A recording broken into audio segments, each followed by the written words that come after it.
Open up, face Jerusalem. We streaming, son. Sisters, make sure you have your heads covered. Brothers, make sure you uncover your heads. You were created in the image of God.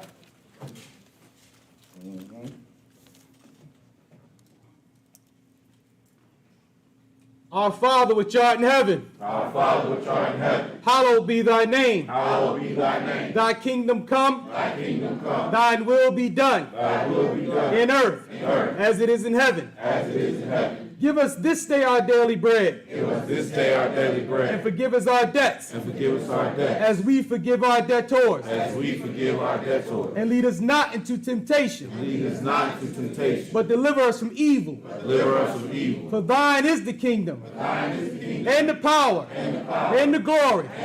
In the name of Jesus, in the name of Jesus, the Holy One of Israel, the Holy One of Israel, the Mighty One of Jacob, the Mighty One of Jacob, the King of Kings, King of Kings, and Lord of Lords. Lord of Lords. In Jesus' name, In Jesus' name, amen. amen.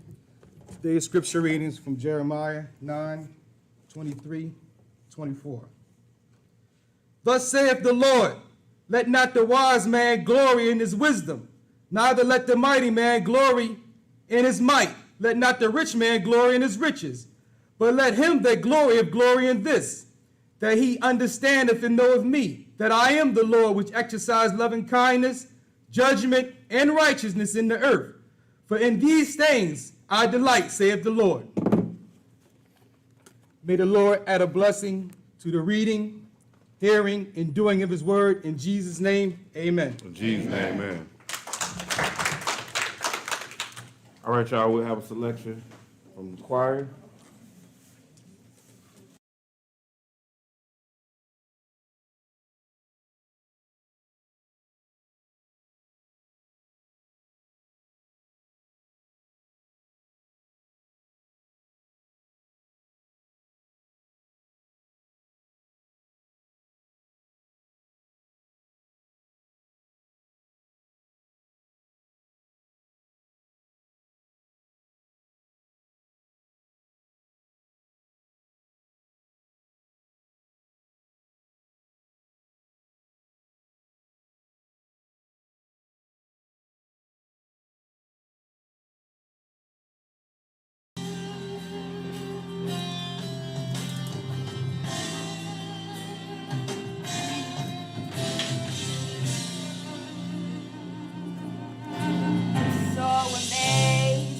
So amazing, your love for me. It's so amazing, your sacrifice for me. For every blessing, give unto me. For every valley, you used to strengthen me. I don't deserve your love, your tender mercy. If not for your grace, where would I be?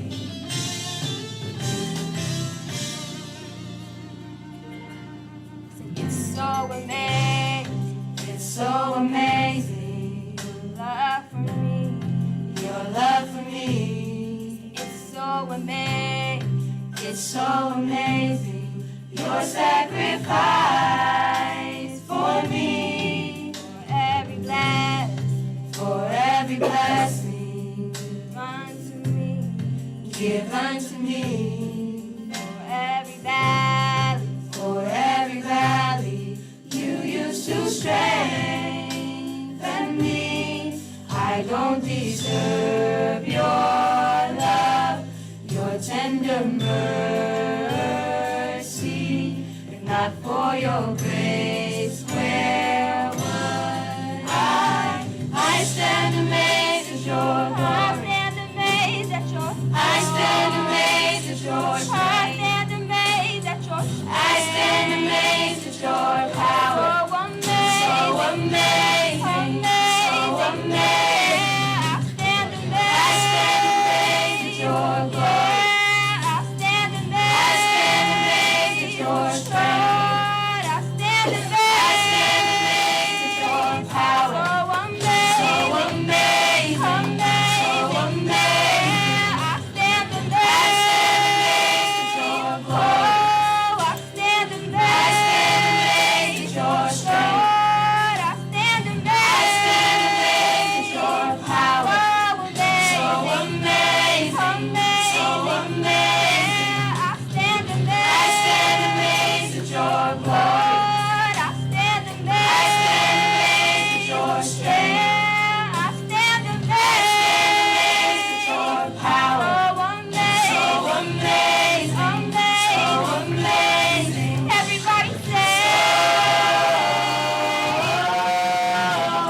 amazing, amazing, amazing, so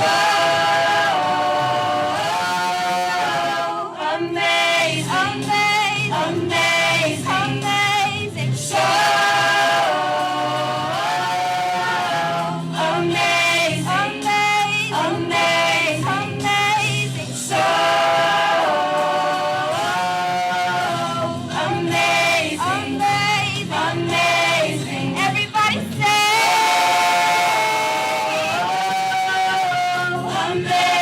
amazing, amazing, amazing, amazing, so amazing, amazing, amazing, so amazing.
Peace to everybody that's here in Jesus' name. Peace.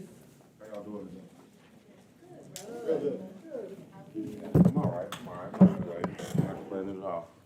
Man, y'all had a good week, bad week, rough week, easy? Man, praise the Lord, praise the Lord. Man, you just gotta keep depending on the Lord for your strength, though, when your days and your weeks are bad, and you know what I'm saying? You gotta really, that's when you get tried and tested, man, you really just gotta dig deep and go call on your God. That's what you gotta do when you're having bad weeks. But definitely good to see y'all, man. Today we're gonna deal with a pretty easy lesson. We're gonna look at wisdom, man. Look, so wisdom, and here's the thing too, when we start talking about wisdom, you got like God's wisdom and then you got man's wisdom. Like, for example, there's a saying in man's world where it say the nice guys finish last. But the reality is the Lord is instructing us to be gentle, meek. Now, they got a philosophy behind nice guys finish last.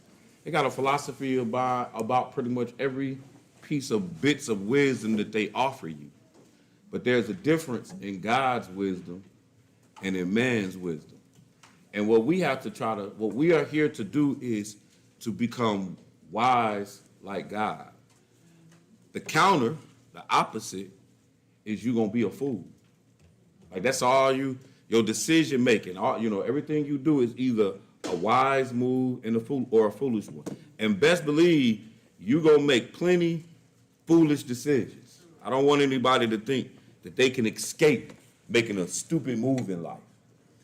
But like I told a brother, we was talking this week, it's not about the stupid move that they made. It's not about the trials that you are embarked upon. It's about what happens after you experience that and what do you do with that? What is your next step after that? So at any rate, I'm gonna give y'all the definition of what the world say wisdom is. Wisdom is the quality of having experience. So I will agree, you would not have wisdom if you have no experience. Like, let's take a look at something in the scripture. We got 20-something scriptures here, but really, man, we just gonna get into the book, study the Bible for a couple of hours. So what I want y'all to do is turn your Bible to Romans chapter 4, or Romans chapter 6, maybe. No, Romans chapter 5. Romans chapter 5. And we're going to start this at verse 3 here. Romans chapter 5 and verse 3. Romans 5 and 3. And when you get there, read that for me. 5 and 3. Yes, sir. And not only so, but we glory in tribulations also, knowing that tribulation worketh patience, and patience experience, and experience hope. Right. So it's showing you here that we glory in our tribulations because our tribulation is going to put us through, is going to give us patience. Like, you're going to be able to know that you don't have to panic this out while you're experiencing your tribulation. You can't think when you panicking. That's the thing. So when you're nice and calm, you can figure out what to do next. All right? Then he says, knowing that tribulation, he said, we glory in knowing that tribulation working patience, and patience experience. So now that you've gone through that, and when you're going through the patient part, it's like sometimes it's a brutal process. Like you're experiencing the patient. Like I'll give you an example. Let's say you're about to have a surgery, right? And you're and you know, like the surgery is tomorrow, and they telling you at midnight don't eat. So, you up at midnight, you nervous about your surgery. Surgery in 12 hours, let's say. You nervous about your surgery. You're not eating, your mind going crazy. But as time progresses, you're going to get to the surgery. You're going to get through the surgery. And you're going to wake up and probably not even remember that you had the surgery. So what that experience allows is that the next surgery, you're not such on edge. That is a development of wisdom. That experience, now you know. Like, it's kind of like how sometimes, like I was talking with a couple this week, and I don't know why couples call me with their arguments, but it's cool, because I tell you, I ain't gonna do nothing but listen to you. I ain't really got a whole lot to say for you, you know what I mean? I'm not gonna join her side, I ain't gonna join his side. You know what I mean? Y'all figure it out. That's how I'm gonna look at it. But, it was good to vent, let them vent it out. So when they done, they was like, so you got something to say? I said, well, sounds to me like y'all gonna be all right. That was my answer why they sitting there arguing. I was like, and then I just said, what y'all arguing about really ain't that major, right? You know what I mean? Y'all just lack some communication, whatever. How do I know this, though? I've experienced that. So now why are you sitting here acting like, oh, yeah, Brother Jediah was so, nah, it wasn't that. I wasn't so nothing. It was just that, hey, I've just channeled my experiences and know now that, hey, if you want to, that'd be the key word I tell people, it's going to work itself out. When I say if you want to, because that's your drive, and that's what you're going to be pushing for, and it will. All right? Now, he says experience and hope maketh not ashamed. Now, going back to the definition of wisdom, by man's definition, we said the quality of having experience, knowledge. So that means in order for you to have wisdom, you need to know something. Like you can't, for example, let's take automobiles, right? So if I hear grinding, and I'm driving, I hear grinding, and I'm braking, I hear squeaking. You know what I mean? Like that means nothing to Samuel. But because I know the car now, I know that this is the brake system that's doing this. A lot of us know this too now. We have that knowledge. You know what I'm saying? If your steering wheel, you turning this real tight, most of us know we need power steering fluid. I hope y'all know that. I hope y'all also know when you go in there that it's kind of color-coded. So if it's red, don't put yellow in there. That's not going to work. Yeah, okay. Just thought I'd throw that out there. Give y'all some knowledge so that you can exercise wisdom. So now you're driving down the street and you hear your brakes. What's that telling you? It's telling you the knowledge that you have that you now need to go get your brakes fixed. Should have been got them fixed, but you need them fixed now. So when you look, so you must have knowledge, and wisdom is the application of what you do with the information that you've obtained. How do you exercise yourself in that knowledge? All right.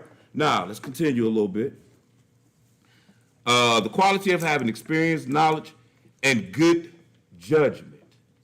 That means that you're going to face the situation and you're going to rationally think this situation out. And you're not going to use your judgment. You're going to judge righteously if you're operating with God's wisdom. And sometimes your eye, I give you another example of unrighteous judgment or how you would have just been wrong. And I say this a lot, but I'm going to bring it back up. So we were in the days of David, and we were privy to the fact that David had, what's the guy name? Uzziah, or whatever his name was. He had him killed and took his wife and committed adultery and all that, we would have been standing in the corner. I would have been standing with you. That boy going to hell. He tripping. He done, man, if he wasn't the king, we'll kill him. Our judgment would have been wrong, though. See, we would have missed the part that this was a man after the Lord's own heart. You know what I'm saying? We would have missed the part that he was a merciful man, therefore missing the part that blessed are the merciful, so they shall obtain mercy. See, there are a whole lot of variables in play when you're judging a situation. Most time we hear and we ready to roll. We formulated an opinion already. And that's really not operating in wisdom. A wise man gonna consider. He gonna look at it, he gonna analyze it, he gonna think about it. He might go get counsel on it, second opinion. And what else we got looking at this wisdom? He said the quality of having experience, knowledge, good judgment. Then it just say the quality of being wise. Like, that's kind of like, I call that, what they say, how you gonna use the word, how you gonna get a definition of wisdom and you say wise? Like, but at the end of the day, when it's saying the quality of being wise, it's because if you're operating in wisdom, then the fruit of it is gonna be a wise person. Like, you're gonna see the movements of that person and it's wise. I give you an example. If you go on the road right now, and you had one of them radar detectors, right? And you start hitting everybody. I guarantee you that 50 and under, 50 above, we're talking about age, that you're going to have far more people under 50 speed. Because them people over 50, really, I'm just picking a number. But they got more wisdom. Probably got more tickets already, too. You understand what I'm saying? So they got enough wisdom to know this ain't no joke. I'm going to get where I need to go. I'm going to be patient. It's just like now when I'm on the road, I think my last trip back from Atlanta might have took about 20 hours. It's only supposed to take like 11 if you ain't patient. If you speeding, it might take you 10 and a half. You ride with Rob.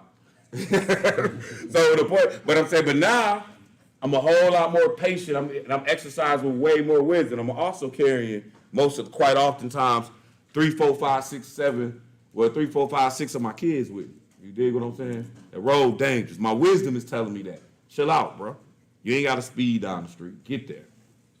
All right, so again, that's the definition that man gives as a noun for wisdom, the quality of having experience, knowledge, and good judgment. So basically, when we look at wisdom, to qualify yourself, you're going to need experience, knowledge, and good judgment. If you don't have those things, then you're not going to be wise. That means you're operating in foolishness if you don't have those things. All right? Now, and it don't mean, just so you know, it doesn't make you, it's kind of like Peter when he rebuked Peter. He was like, man, get thee behind me, Satan. It don't mean that Satan is the devil. It just means in that operation, in that day, in that moment, Satan got in his head and influenced the way he thought about something.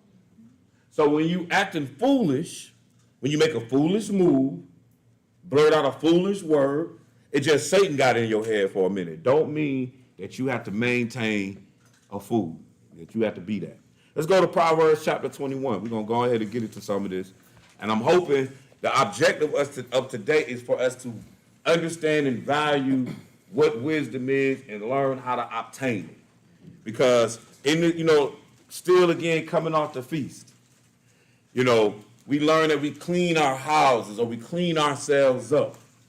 And we understand that inside is more important. What's inside is more important than what people see. Now I need you to understand that your salvation is, you're not going to obtain salvation as a fool. You must acquire wisdom. Proverbs chapter 21, verse 2 through 5. Proverbs 21, we're going to be in Proverbs quite a bit today. Proverbs chapter 20. Matter of fact, let's show why we're going to be in Proverbs quite a bit today, because I'm just in that mood. I'm not really in no hurry. We on the long ends of the Sabbath, so that means when we out of here, sun gonna still be up at your house. So I ain't sending nobody home into the dark. So let's start this actually, before we touch Proverbs today, let's start at Proverbs chapter 1. I ain't know all this till, I knew I was gonna add, but I ain't know I was gonna do all this, all right? Proverbs chapter 1. And let's pick it up at verse 1, and we're going to run it from 1 through 7. That's how we're going to do it. Proverbs 1, verse 1 through 7. And when you get there, go ahead and read. Verse 1. The Proverbs of Solomon, the son of David, king of Israel, to know wisdom and instruction, to perceive the words of understanding, to receive the instruction of wisdom, justice, and judgment, and equity. What he's doing is giving you the purpose of Proverbs. And what he's saying off the rip is to know wisdom. This is the purpose of Proverbs, to know wisdom, to be able to identify wisdom. Or I like to put it better, to be able to see the difference between foolishness and wisdom. Okay? Now, he said to know wisdom and instruction, which way to go, which path to take, what's the right move. This is the purpose of Proverbs. To receive the instruction of wisdom, justice, judgment, and equity. Equity is equality. Judgment, again, you see in here that in order for you to be wise, your decision making must be proper. A lot of times our decision making be emotional. Like we base it off of how we feel, and how you feel comes, like the book say, the heart is deceitful, desperately wicked. But how you feel comes from really, like I'm gonna show y'all something about how you feel. Y'all look nice today. You look around, you look nice today, right? Most of, you know what I'm saying, most of us put on nice clothes, you know. We don't come out the house looking tacky. All y'all feel that, right? Based off what though? Based off of what society said was nice clothes. I got on a button up. Brandon told me years ago, you shouldn't be up there without no button up on. You know what I'm saying? Like, cause you know, perception is reality kind of thing. You know, you wanna look a certain type of way when you standing before people. You know what I'm saying? I don't wanna be up here with no wife beater on. You know what I'm saying? Y'all ain't gonna be like, bruh, come on, man. You can't put some clothes on. But my point I'm getting at is that feeling that you have that we all came here properly dressed is based off of what the world done told you is properly dressing. So what I'm saying in that is your judgment don't need to be based off of what the world say. It need to be, because watch this. The world will say that a woman who wears a suit, right? A suit like a business suit. She's a businesswoman and it's cut here. That is acceptable to go to work in a business, professional environment. Doesn't matter really how much cleavage she may show. Don't matter how much of her figure may be exposed. As long as she has met the standard that the world has said that, hey, I can wear this business suit.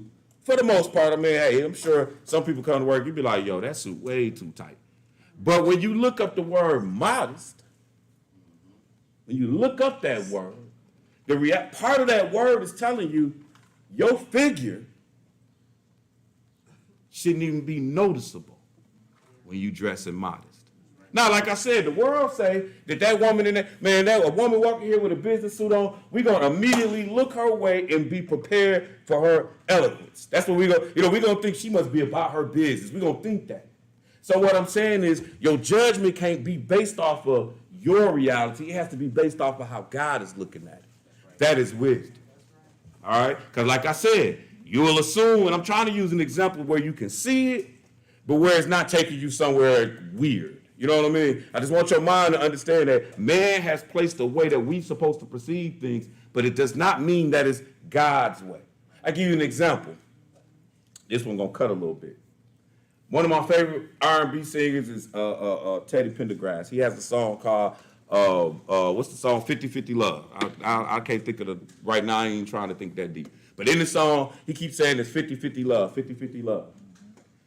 But at the end of the day, now look, I might say, hey, all things should be fair and equal between me and my wife. I might say that, but at the end of the day, the Bible is saying that the woman was made for the man. That's not the same thing as saying 50-50 love. Now, I'm not trying to proportion your percentage. Honestly, I don't even believe in that. But what I'm saying is that idea of fairity is preached throughout. It's preached throughout cultures in America. I grew up in a house where my grandfather was called King George. It was not a 50-50. You want to know what's crazy? My granddaddy got into an accident in 1975. Now, he worked every day at church. But he was retired the year I was born. Well, my grandma was a nurse, so she got up, went to work every day, came home, cooked his meal, kept the house clean. She did all of that. You went from the outside looking in, we should say.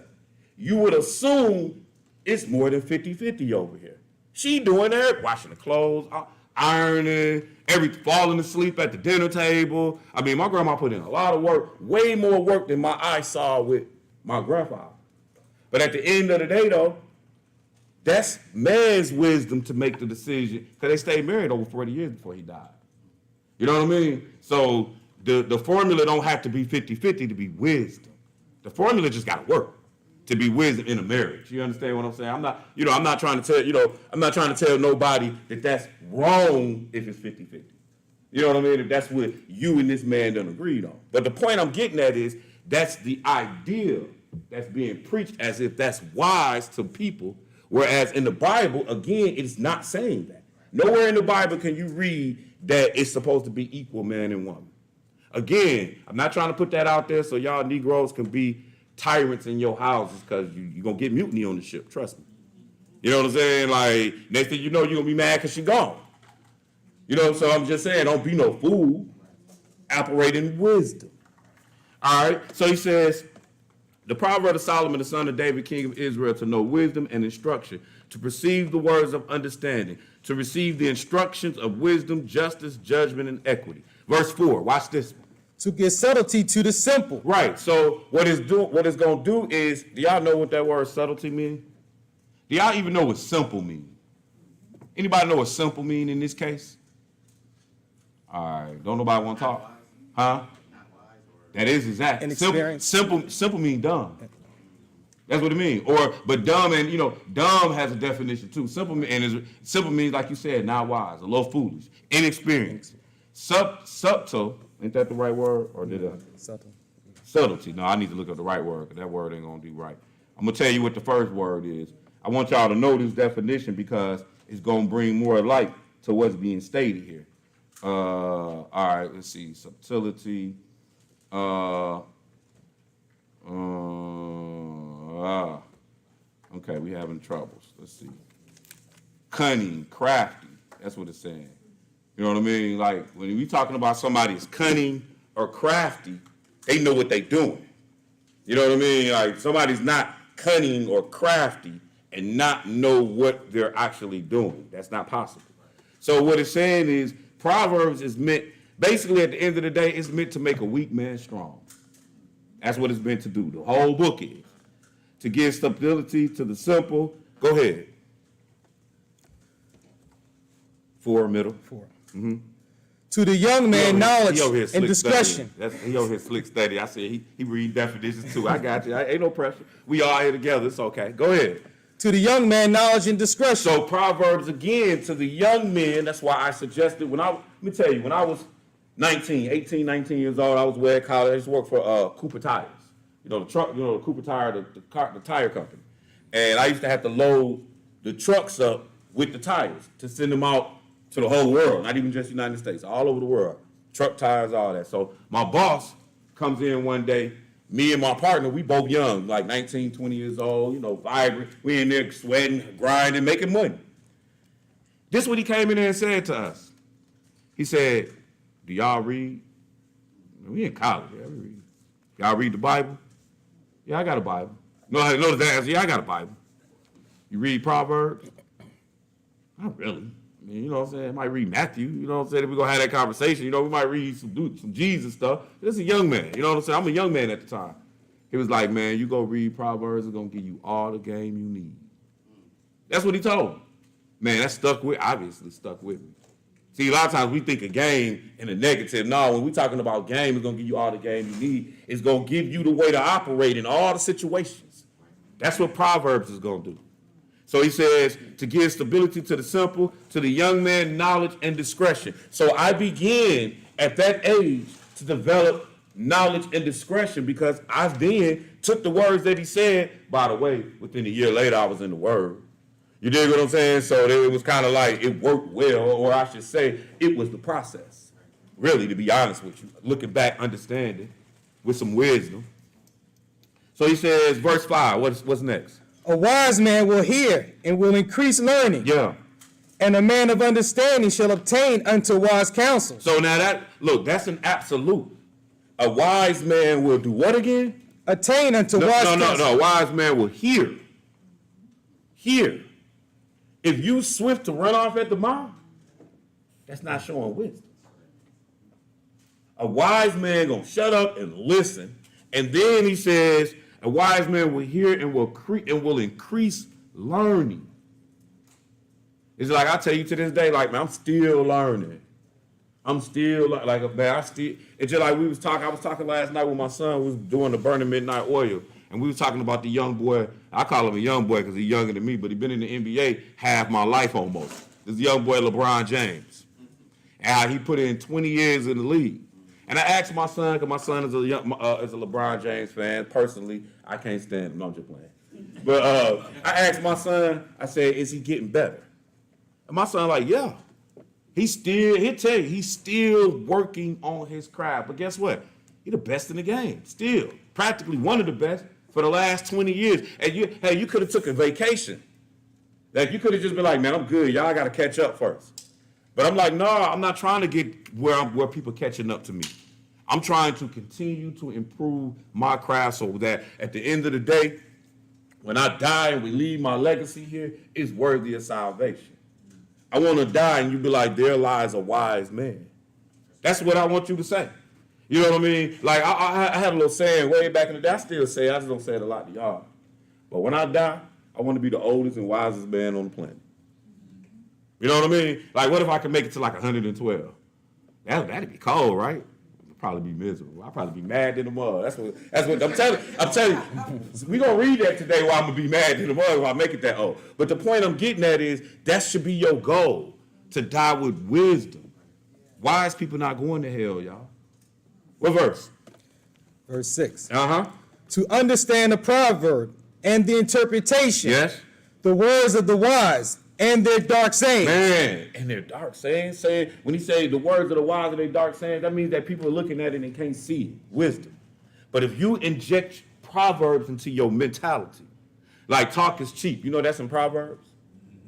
It says penury. I love that word. You know what I mean? So I'm saying if you apply these Proverbs to you, now you're not going to be in the dark. You're going to be wise. Like when I watch the news, when I read the newspaper, when I hear men talking, it's like you can't trick me with these words.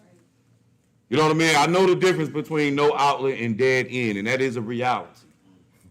It was a reality. I stay off too many dead ends. You know what I mean? But I'm just saying that would, like, there's certain things out here that are realities, but you can't even see them because you ain't wise. Cut on the news. You know what I mean? Like, it's no coincidence how they give out, certain people names. They give out their whole name.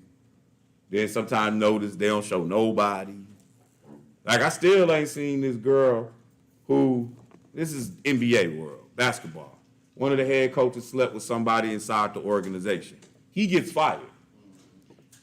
He's black, by the way. They still ain't showed the woman, said nothing about the woman. It takes two to tango. Like, did she lose her job too? What? Oh, but it's more to that. Because the reality was, you in Boston, and you slept with somebody in a Boston organization wife. I mean, that's what you did. You slept with somebody's wife in the Boston organization. And unfortunately, the good old boys ain't trying to celebrate that. So what they not trying to do is show you a picture of her. Let you even know who she is. So I'm just saying, like, it's always more to meet the eye. That's why it's telling you, and their dark sayings. Proverbs is going to help you understand that. Verse 7. Verse 7. Yes, sir. The fear of the Lord is the beginning of knowledge, but fools despise wisdom and instruction. That's the key part. Fools despise instruction, don't want to be told what to do. That's crazy. You don't want to be told what to do. Anyway, you're going to be told what to do for your whole life. From a baby, grade school, adults getting jobs, retirement. You would think I'm retired. Anybody can tell me what to do. All right, keep living. They're going to be telling you what to do in a minute. You know what I'm saying? Because in a minute, you're going to be following somebody else because you're going to need help. So at the end of the day, all I'm trying to get you is to get you to understand is don't be no fool. You must follow instructions. Somebody has to lead the way. Somebody knows the proper way, and you need to ask them so you can go that way, so you can do that thing. Anyway, I just wanted to introduce the purpose of Proverbs. Now let's go wisdom from God. We ain't even touch the scripture on here, huh? We about to be all day. Proverbs chapter 21, verse 2 through 5. When you get there, go ahead and read. Proverbs chapter 21, verse 2 through 5. When you get there, go ahead and read. Verse 2. Every way of man is right in his own eyes, but the Lord pondereth the heart. Yes? To do justice and judgment is more acceptable to the Lord than sacrifice. Go ahead. And high look and a proud heart, and the plowing of wickedness is sin. Oh, so now we got to, we talking about what it's sin. Just so you know, we done added some more to what it's sin. Because y'all said sin is transgression of the law, right? And we learn around here how to understand words. Is mean equal, right? We all know that, right? Mm-hmm. Okay, I just want to make sure, because I done said that plenty of times around here for us to be educated on that. So is means equal. A high look, a proud heart, and the plowing of the wicked is sin as well. Okay? Like a high heart ain't you going to steal, right? But a high heart may make you steal. But I'm saying, or it might convince your mind. Again, we started with every word, every way a man is right in his own eyes. So a proud heart might make you steal, but you can't, like I say, a proud heart, I can't look at you, walk through your day and determine you had a proud heart. Like, you did, I can say you did this, you must have been proud. You understand? But I can't just look at you like I'm looking at you, Antonio. I can't see your heart. You understand? I can see if you steal something, though. You understand what I'm saying? So I'm just saying we add into the commandments and not adding on the negative, enhance it, because you got to remember the keeping of the commandments, that's the beginning of wisdom. That's the first step that you need to learn the commandments. Stop eating pork. Stop celebrating Christmas. Stop going to church on Sunday. Things of that nature. Keep the Sabbath day. Keep it holy. That's the beginning. But now what? You think that's everything to get salvation? Let your righteousness exceed those righteousness of the scribes and Pharisees. There's another level that must be obtained if you truly want to become God. You must understand what you're embarking on. Like you're about to be an eternal being. God ain't making no mistakes with this. He already made a mistake. His name was Lucifer. You understand if that's what we want to call it? I'm just saying for a lack of a better word. I don't want y'all to think that I'm accusing God of making errors. He didn't make no error. Right. But I'm just saying he already did that. We see where his end going. Lake of fire. So you got to work for this, man. You got to challenge yourself. You must improve yourself. You think you good, you ain't. You ain't good till you dead. That's it. Sorry to be the one to let you know that. There's none righteous. Call it what you want. Oh, it said Job and Noah. Is your name Job and Noah? Did you create the ark? Did you build an ark? Did you lose all your kids? You understand what I'm saying? Like, stop trying to be them. I can't stand what people do. Yeah, well, so, like, look at you ain't dumb. You just you. You ain't David, Solomon, whatever. So at any rate, every way of a man is right in his own eyes, but the Lord, he going to ponder the heart. And what he going to determine to see if you righteous or wicked, or if you're a fool or not, to do justice and judgment. Remember, that's wisdom, justice and judgment is. Let's keep it moving. Let's go to James chapter 1 now. You skipped 5. Oh, did I? I'm sorry. Read verse 5. 21 verse 5. Well, go ahead. It don't matter. The thoughts of the diligent tend only to the plenteousness. Oh, you will see that too.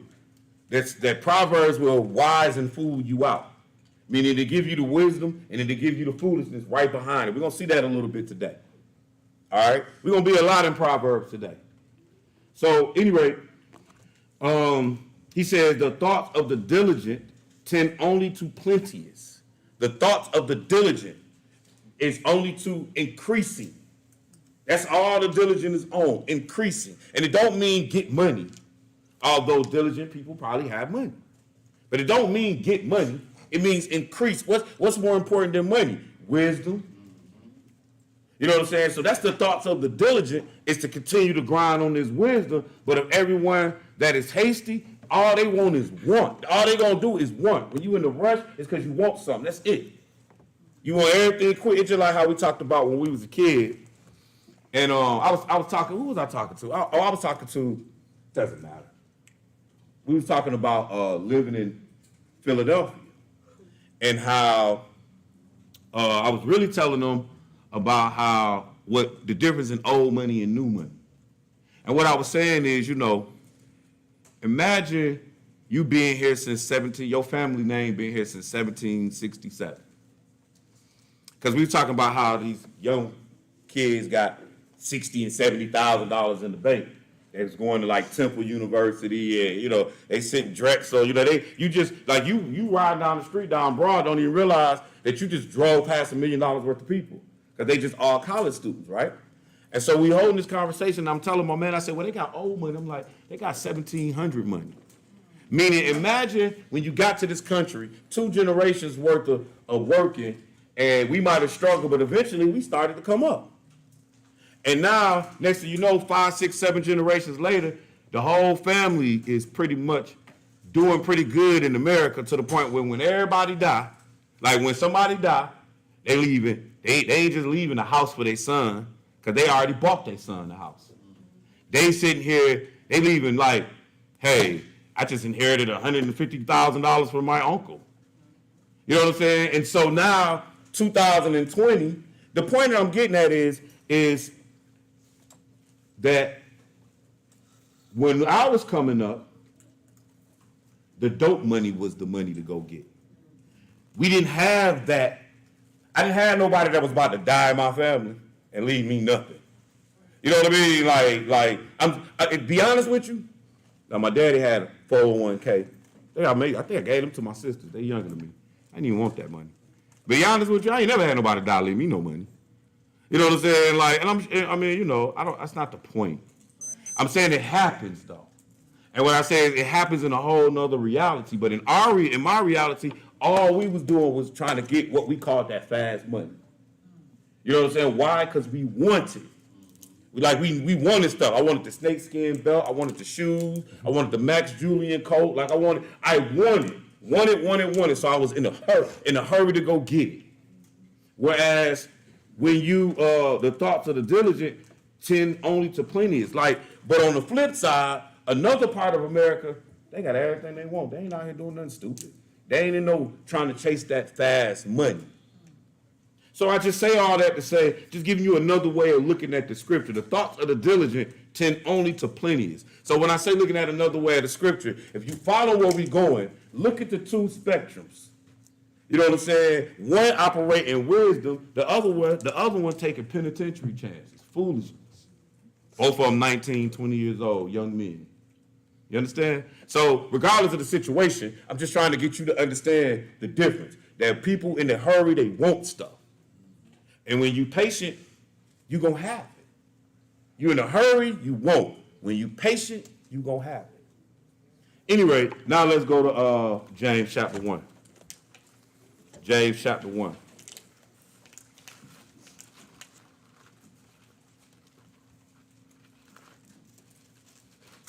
James chapter 1, verse 2 through 5. And I like the fact that when we're dealing with wisdom, one of the words that comes up quite often is patience.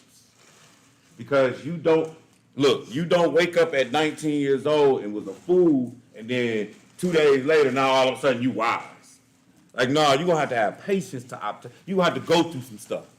That's what's going to happen. You're going to have to go through some stuff, and then you're going to have some wisdom then. You're going to be able to have a story to tell. James chapter 1, verse 2 through 5. When you get there, go ahead and read. My brethren, count it all joy when ye fall into divers temptations, knowing this, that the trying of your faith worketh patience. Yes, sir. But let patience have a perfect work. So he's saying patience, the trying of your patience, the fact that you have to sit and wait on things. It's saying it has a perfect work. It's gearing towards something. Go ahead. That ye may be perfect and entire, wanting nothing. If any of you lack wisdom, let him ask God. So ask of God. Follow. If you lack wisdom, then ask that of God. Wisdom in your decision making, wisdom in your life. You're faced with a decision like, Lord, man, give me the wisdom to make the right moves, to understand what I'm being faced with. You finish that? Finish that. Or just read 5 again. If any of you lack wisdom, let him ask of God, that giveth to all men liberally and upbraideth not, and it shall be given him. And when you ask a God, he gonna give you this wisdom, and it's not gonna be confusion with the wisdom. It's gonna be just that. You're gonna know what you need to do. Because when you got wisdom, wisdom is shown by what you're doing. All right? Meaning, like, I'm gonna look at you, oh, you a fool, you sitting here riding around with a flat tire. That ain't wise. You know what I mean? You can't even do 60. You can't even do 20 practice. That's just dumb. Why you riding around here with a flat tire? But wisdom gonna say, hey, I need to go ahead and get this tire off of here, put a new one on, ASAP. Can't go nowhere. Deuteronomy chapter 4. Deuteronomy chapter 4. Deuteronomy chapter 4.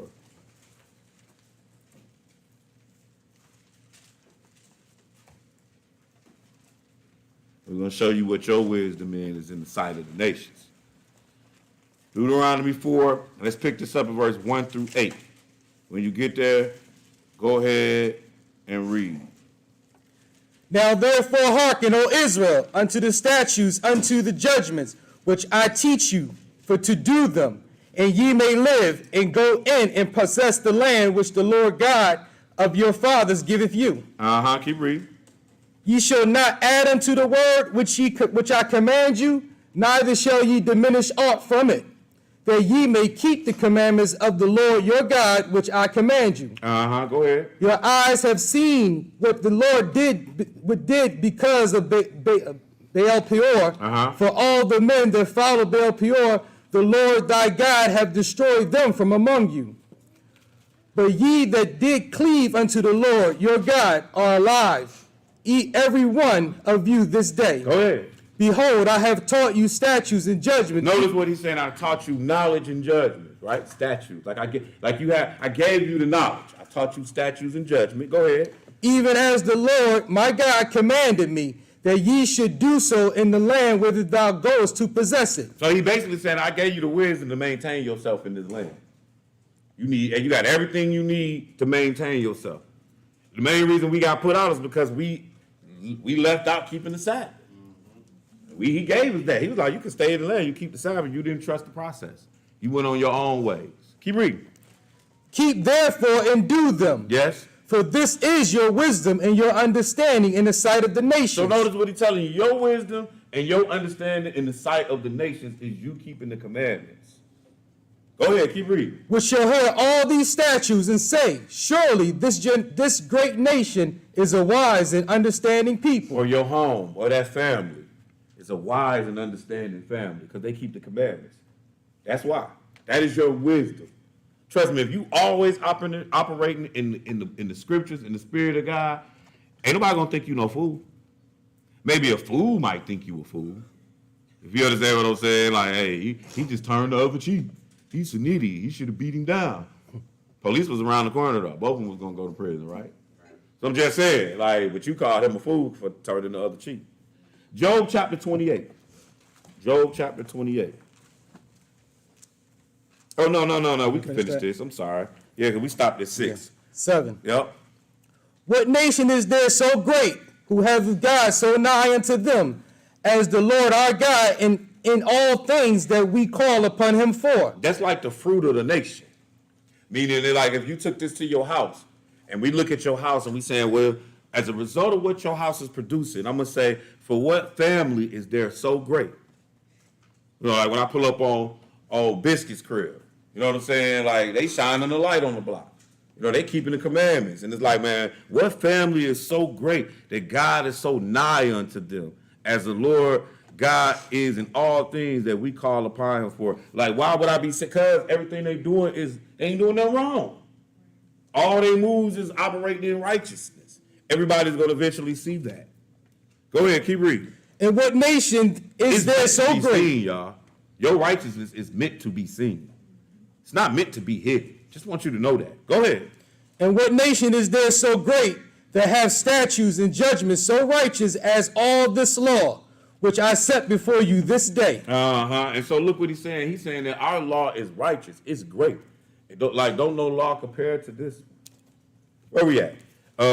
Job chapter 28.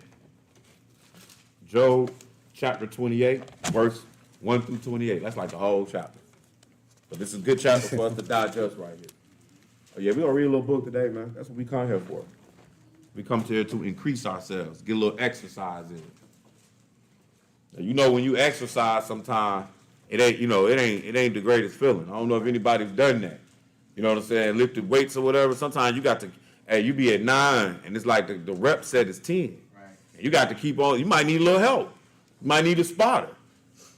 But at the end of it, though, when you wake up the next morning, or when you out there, performing in your, level of performance, now all that exercise was worth it.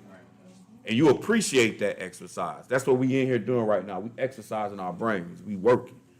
So now we're going to read Job 28. When you get there, go ahead, my bro. Job 28. Yes, sir.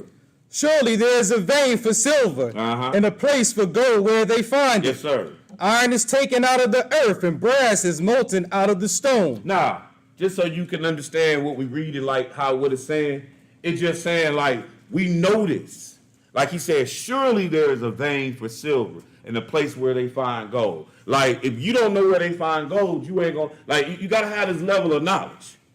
It's a no right there. Keep reading. And then he said, iron is taken out of the earth. Brass is molten out of the stone. Like, you gotta know all this. When I say you gotta know, not that you have to know this particular, saying, before we continue in this, he just saying, like, this is knowledge that we talking about right here. Keep going. He setteth an end to darkness. Right? Didn't he set an end to darkness? It don't ever stay dark forever. Even in the North and South Pole, there's an end to darkness. Keep reading. And searcheth out all perfection, the stones of darkness, the shadow of death. Keep reading. The flood breaketh out from the inhabitant, even the waters forgotten of the foot.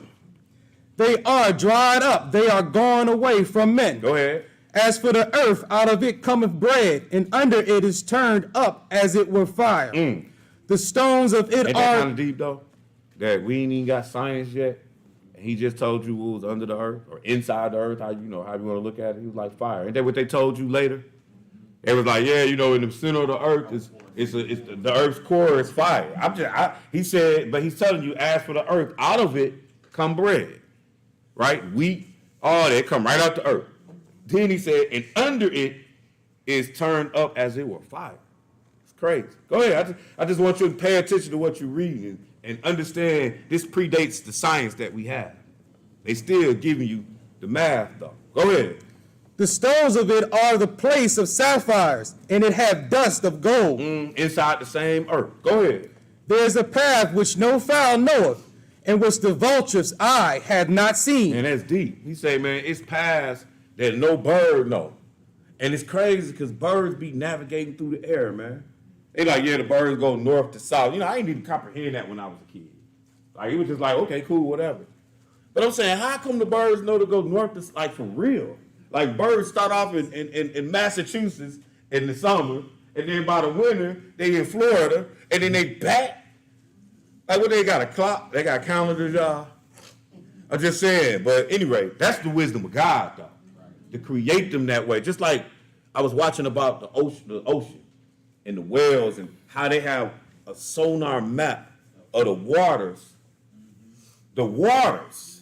Not just the ground, not just the bottom floor of the sea, the water. How do you create if I'm gonna create a map in the water, it's just nothing there, right? It's just water. It's blue. Ain't that what we put on our map? We just put the blue part on there.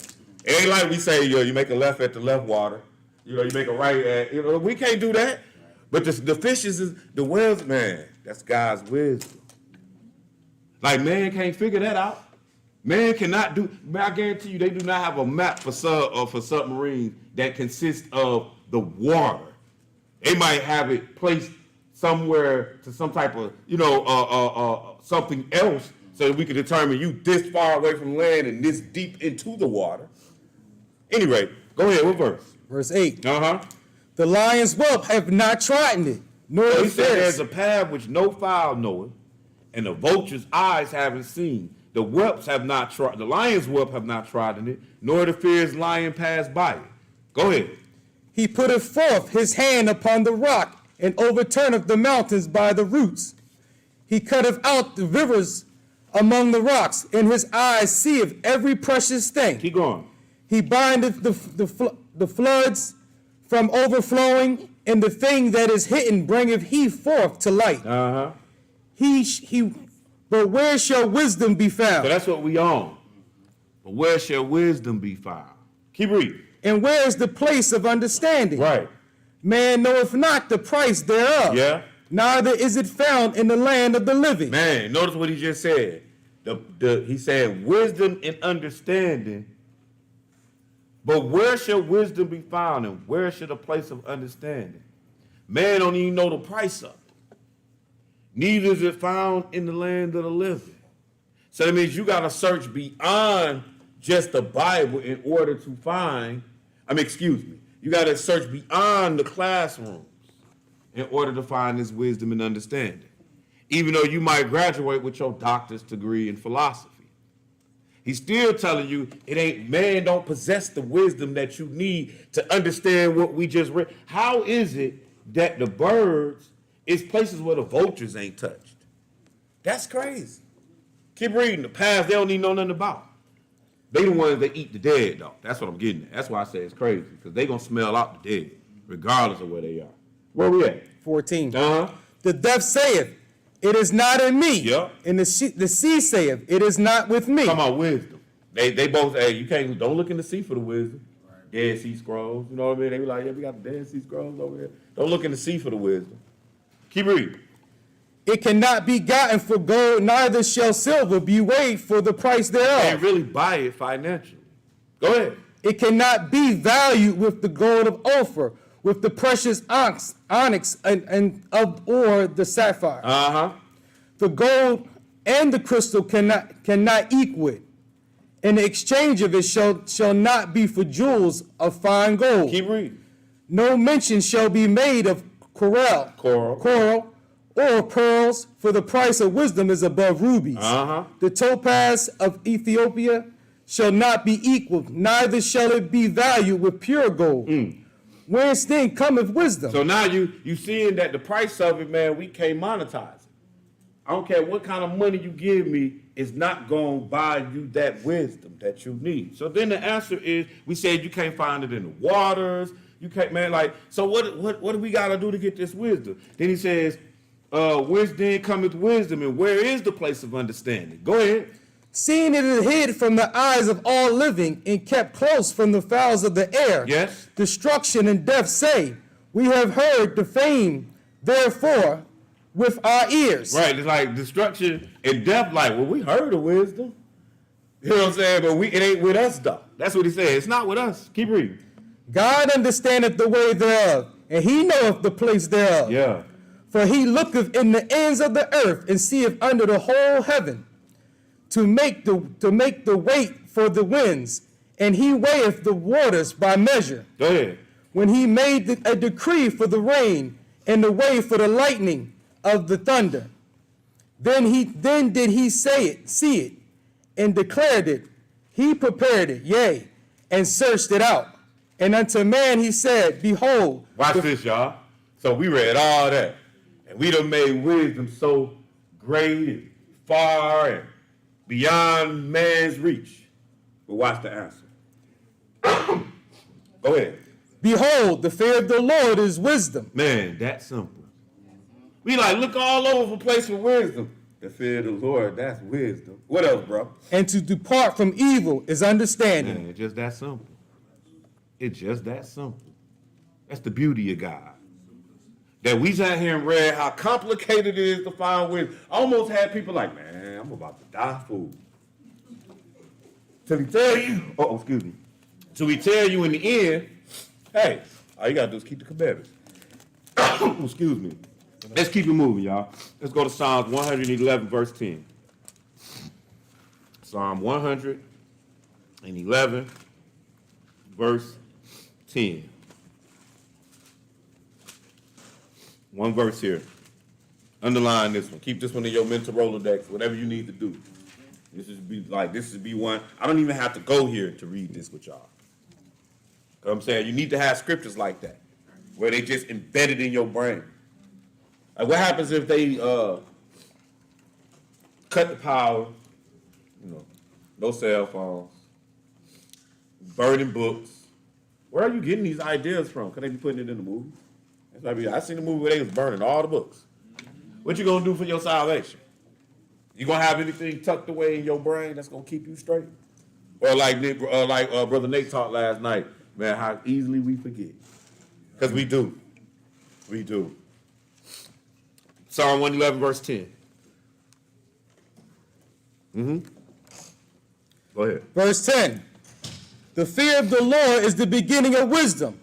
A good understanding have all they that do his commandments. His praise endure forever. Amen. That's good. Let's go to 1 Kings chapter 3. That's it, y'all. That's it. That's how simple this really is. That if you fear the fear of the Lord is the beginning of wisdom, but good understanding have all they that do his commandments. That's how you line yourself to walk the path of wisdom. Keeping the commandments. Just that simple. Now we're going to go over here to King Solomon, 1 Kings chapter 3, because he has been declared to be the wisest man to ever live. That's who is credited as being the author or instructor of the book of Proverbs. All right? And Ecclesiastes. And the Songs of Solomon. 1 Kings chapter 3. Let's pick this up at verse 5. 1 Kings 3, 5 through 12. When you get there, go ahead and read. Verse 5.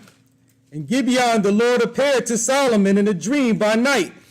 And God said, ask what I shall give thee. Man, what you asking? No, y'all know the answer already. The heat asked. So what you asking though? The Lord come to you at night, what you want? Man, some of us, we're going to be asking for money. We're going to be asking for a wife or a husband. You know what I'm saying? We're going to be asking for, all kind of stuff that's, tangible, worldly. Because it's like, man, it's like a shopping spree. The Lord is like saying, hey, what you want, man? I'm going shopping, bro. I need like 28 billion. Now, bump all that. What's the United States debt? I need that much money.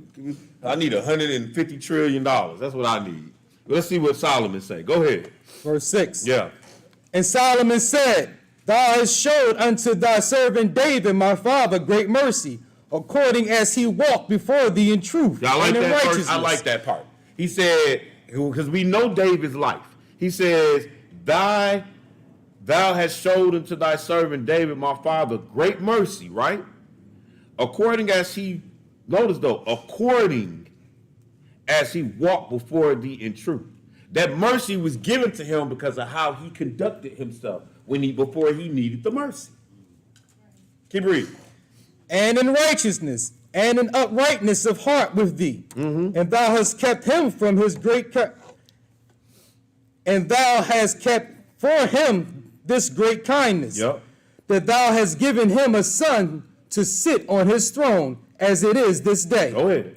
And now, O Lord, my God, thou hast made thy servant king instead of David, my father. And I am but a little child. I know not how to go out or come in. Trust me, he wasn't 7 or 8 making these statements. He was a grown man. He's just saying, in comparison to who my dad was and who I am now, man, I'm like a kid, bro. I don't know how to come or go. Sound like he was already wise before he gonna ask for it. But keep reading. And thy servant I just want you to realize that too. That when he's asking, he's not asking this to God because he's stupid. He was raised with some intelligence. That's why he gonna have it. This is why this is gonna be his response. But go ahead, keep reading. And thy servant is in the midst of thy people, which thou hast chosen, a great people that cannot be unnumbered, that cannot be numbered nor counted for multitude. Go ahead.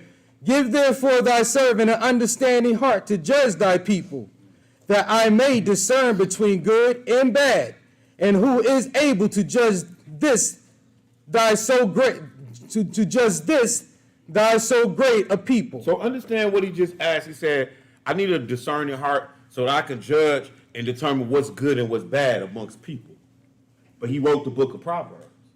So then if that's what he did, then what you should be able to do by reading Proverbs is judge what's good and what's bad amongst people. You should, amongst yourself though, really, because I really don't care who's good and bad around me. It's me I need to worry about. Because y'all could be bad and go to hell, and I could be not, or vice versa. Doesn't really matter what y'all are around me. I'm just trying to show you the purpose or the execution in Proverbs to your benefit is because Solomon knows now how to judge between good and bad in people. So now you can take that same wisdom and apply it to yourself. What verse we at? Verse 10. Yeah, let me see where we, okay, yeah, keep going. And the speech pleased the Lord that Solomon had asked this thing. And God said unto him, because thou hast asked this thing and hast not asked for thyself long life. Yeah, because I would have been like, man, I don't never want to die. I want to be like Moses.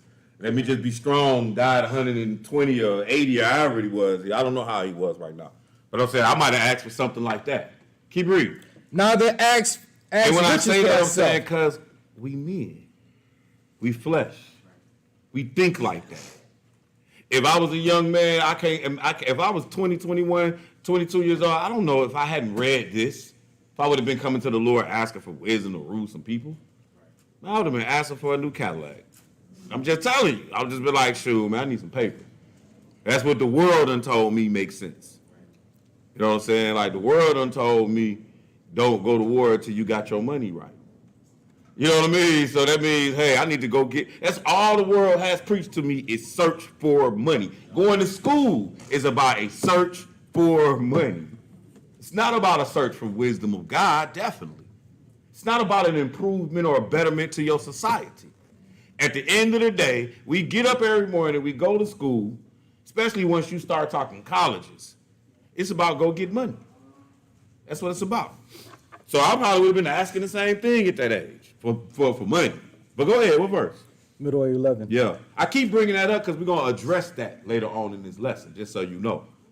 Because money has a purpose in this life. It's a defense. We're going to see that. But go ahead, keep reading. Neither has asked riches for thyself, nor has asked the life of thy enemies. Man, I might have asked for that. Well, I was like 19, 20. I didn't really have a whole lot of enemies. We dealt with that on our own. I might not have asked for that. But I definitely was going to ask for what he said, long life and everything. I would have been on it just like that. But the Lord said, Solomon, you ain't on it like that. Your mama raised you right. Go ahead, what verse? Still 11. Uh-huh. But has asked for thyself understanding to discern judgment. Go ahead. Behold, I have done according to thy words. Lo, I have given thee a wise and understanding heart, so that there was none like thee before thee, neither after thee shall any arise like unto thee. That's why I be calling this dude the wisest man to ever live. Not like he know how to change an airplane motor, because he ain't never seen a plane. But at the end of the day, the way his mind think, his judgment, his discretions, that's what makes him the wisest man. Not, or that makes the information that he got the wisest man. Because we see that even with that wisdom, he dropped the ball. But we'll get to that a little later. Verse 16. Then came there two So now women. we about to watch Solomon execute wisdom. Go ahead. Then came there two women that were harlots unto the king, and stood before him. And the one woman said, O my lord, I and this woman dwell in one house, and I was delivered a child with her in the house. And it came to pass the third day after that I was delivered, that this woman was delivered also. And we were together. There was no stranger with us in the house, save we two in the house. And this woman's child died in the night because she overlaid it. And she arose at midnight and took my son from beside me, while thy handmaid slept, and laid it in her bosom, and laid her dead child in my bosom. Dang, you mean tell me she did all that? You slept through that? Man, I'm just trying to say, I don't know, man. Today's woman a little different. You ain't about to be swapping babies on me in the middle of the night, but whatever. You know what I'm saying? Go ahead. Some babies must was wearing her out. But go ahead. And when I arose in the morning to give my child suck, behold, it was dead. But when I had considered it in the morning, behold, it was not my son which I did bear. And the other woman said, Nay, but the living is my son, and the dead is thy son. I don't even know what make you as a mama and your baby die. How you think this other baby just about to replace your baby? Like, didn't you give him a name? You know what I'm saying? Like, okay, his name's Sam. Like, this ain't baby Sam right here no more. It's a whole other baby. I don't know. But go ahead, keep reading. And this said, No, but the dead is thy son, and the living is my son. Thus they spake before the Lord, the And king. They brought this problem to Solomon. Go ahead. Then said the king, the one saith, This is my son that liveth, and thy son is dead. And the other saith, Nay, but thy son is dead, and my son is the living. Yes. And the king said, Bring me a sword.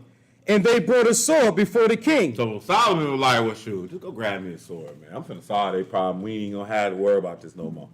So let me tell you what he gonna do. He just gonna cut the baby in half.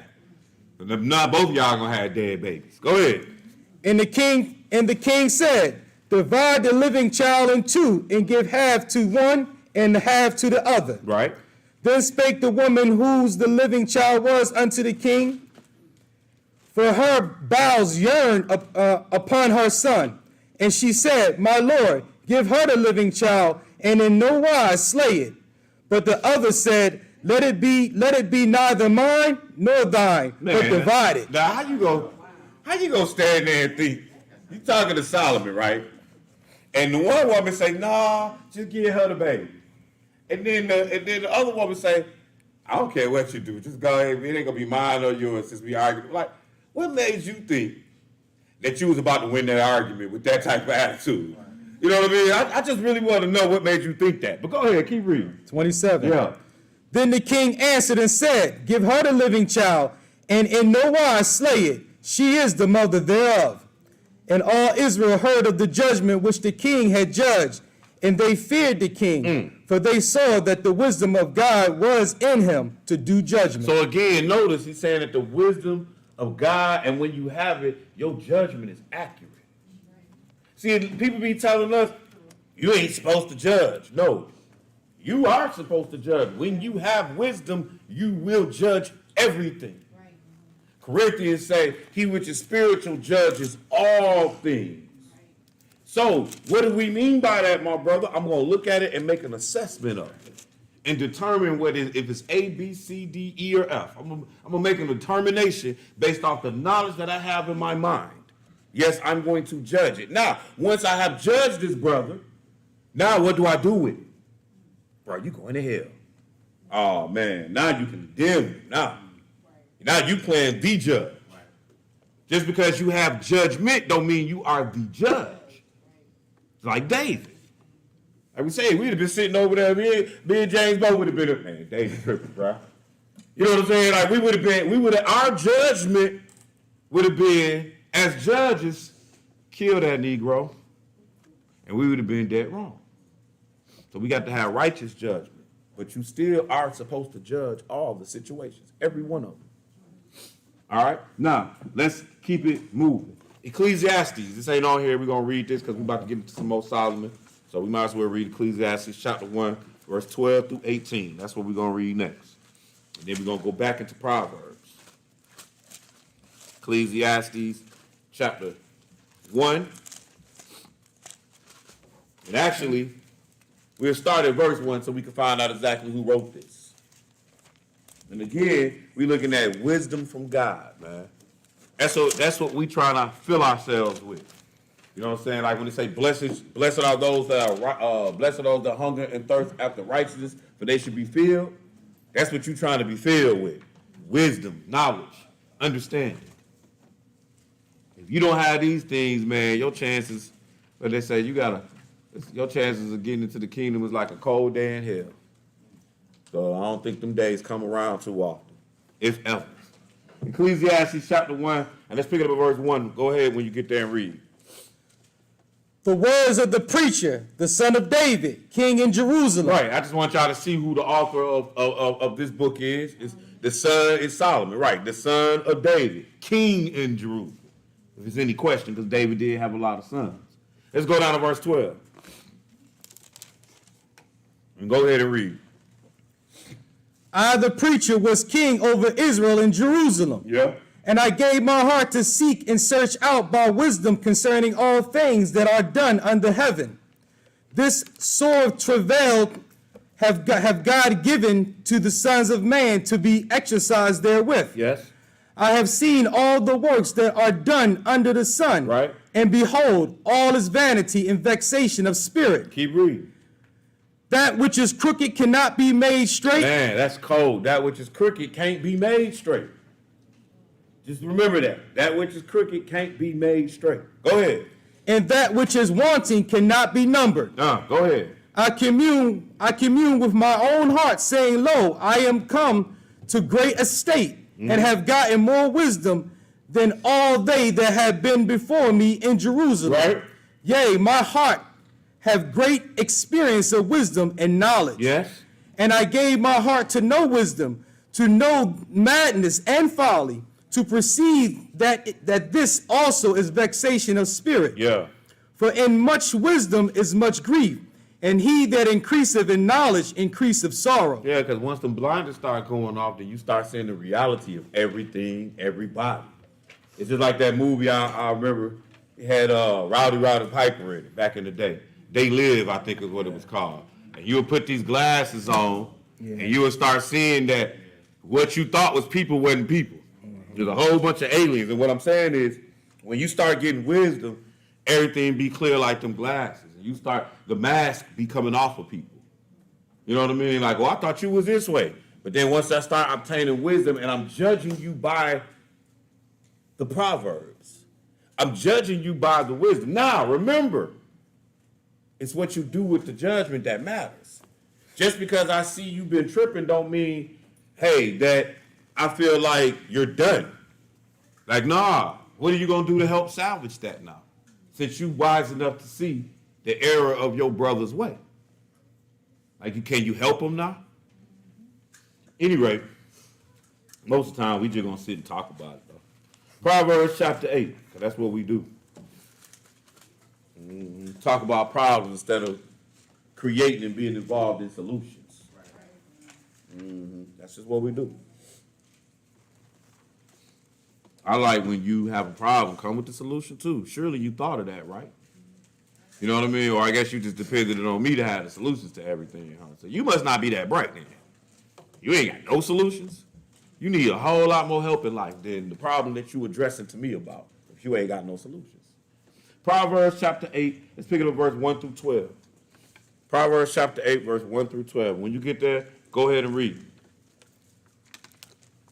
Doeth not wisdom cry, and understanding put forth her voice? Yeah. So what Solomon gonna do is he gonna personify wisdom, make it as if it's a woman. All right. So it's like, wisdom cry, understanding put forth her voice. Go ahead.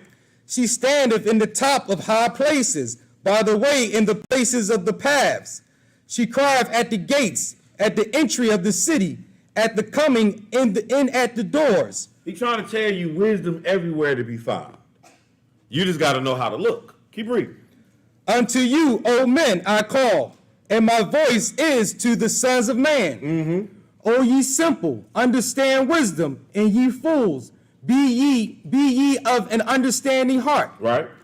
Hear, for I will speak of excellent things, and the opening of my lips shall be right things. You can't get wisdom if you don't listen. You're going to die a fool. Keep reading. For my mouth shall speak truth, and wickedness is an abomination to my lips. Uh-huh. All the words of my mouth are in righteousness. There is nothing forward or perverse in them. They are all plain to him that understandeth, and right to them that find knowledge. Receive my instruction, and not silver, and knowledge rather than choice gold. For wisdom is better than rubies, and all the things that may be desired are not to be compared to it. So look what he's saying. Wisdom better than all this money here. And nothing can be compared to it when you got wisdom. And it's crazy too, because somebody could be, like, when you look at somebody rich, right? And we know they rich. Somebody like, I don't know, let's just say Jay-Z came here. Like, we're going to almost be at awe of him. Pull up in a nice car. He got nice clothes. Whatever he doing is about to be nice. You know what I'm saying? Well, that's really how you look at wise people too, though. You know what I'm saying? When they come, you ready to hear that's if you in search of wisdom. You know what I'm saying? When the wise come, man, like I remember when I was younger in the word, man, these brothers used to come down from Chicago to Atlanta. Brothers like Naphtali and Azaria, and Brother Bowie, and Ray Ben, and Andrew. Now, I'm in my early 20s, and these men in their late 40s, 50s, 60s, and they coming with the word of God. But when they done, I'm eating everything you got. And I don't mean your food. What words you got, man, I'm in awe. I'm ready to take the message that y'all giving me to the streets. Because as soon as your plane leave, I'm leaving. Because I'm going out here to preach this gospel. I'm going to preach the message that you just gave me. You know what I'm saying? Because it was just that profound to me. It was that great. It was that excellent. You know what I mean? To be in the company of such great wisdom. And I'm saying that, what verse were we at? That was stopped at 11. Right, so when we look at, for wisdom is better than rubies, and all things that may be desired are not to be compared to it. All I'm just simply saying is, man, when you deal with people and they got wisdom, they look good too. They look good to you. Keep reading, what verse? Verse If you're in 12. search of wisdom. Go ahead. Our wisdom dwelleth with prudence, and find out knowledge of witty inventions. That's good. Let's jump down to verse 19. So you can't obtain wisdom without being prudent. You got to stay in your grind and get wisdom. 19, right? Go 19. ahead. My fruit is better than gold. Wisdom still talking, saying the fruit of me is better than gold. Go ahead. Yea, than fine gold, and my revenue than choice silver. Yes.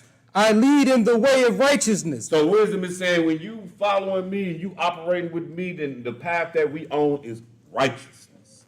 That's where we going. We're not heading toward destruction when you deal with wisdom. So if every day you look for wisdom, then guess what's going to happen? Every day you on the path to righteousness, and when you die, that's where you will be. Keep going. In the midst of the paths of judgment, that I may cause those that love me to inherit substance, and I will fill their treasures. The Lord possessed me in the beginning of his way. Oh, now you got to remember the title of today's lesson. It's the wisdom from God. The Lord said he possessed him from the beginning of his ways. So like this is unique because everything else that we got that came as afterward. Man gave it afterward. But he's saying this wisdom started off with me in the beginning. Matter of fact, by it, I created you. That's why man can't duplicate us. I be watching the movies, they be trying to clone. Then they be making these, they be clowning like, yeah, they just sent Gucci Man to prison. He came out with a clone. No, he didn't. He just lost some weight. That's all. That's what you do when you go to prison. He wisened up because he just did 5 or 6 or whatever years he did, 2, 3, and he don't want to go back. That ain't no clone. That's just a changed man. He done caught some wisdom when he went in there. But I'm just saying, like, because man can't do that. God's wisdom creates, gives that breath of life. We still ain't figured that one out. Gives you a thought process. We can give you breath of life, but can't give you no thoughts. Can't give you no soul. You ain't no living soul when man do it. What verse? Verse 22. Uh-huh.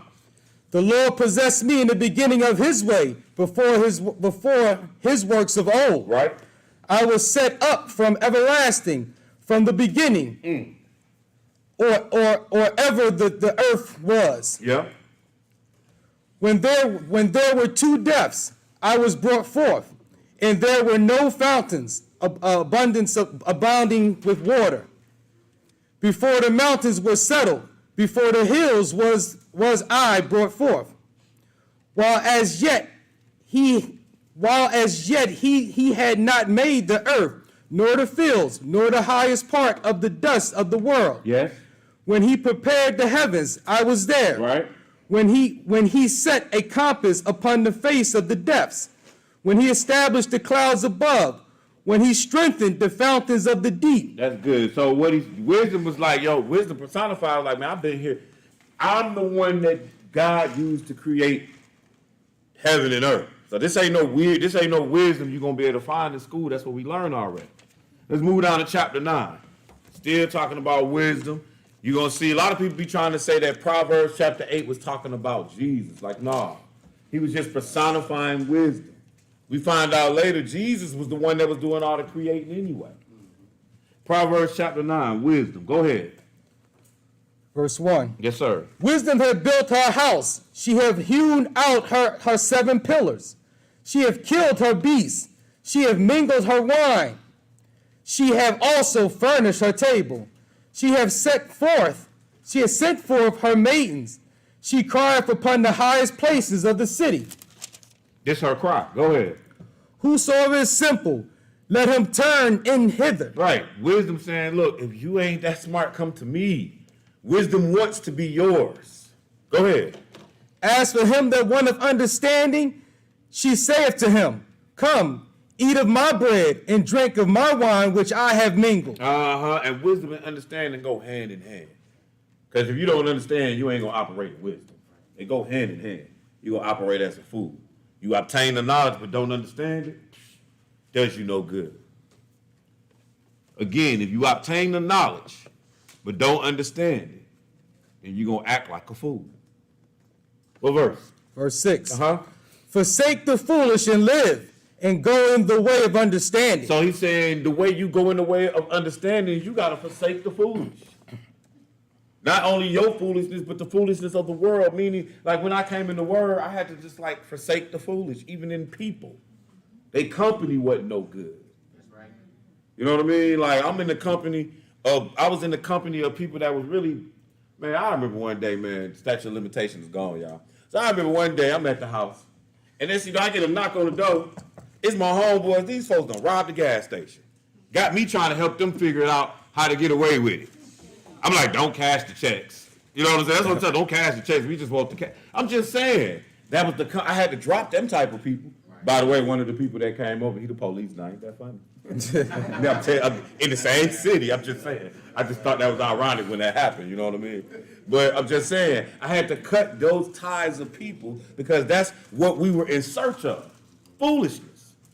So I had to make my circle real small and now begin to look for people who in search of wisdom.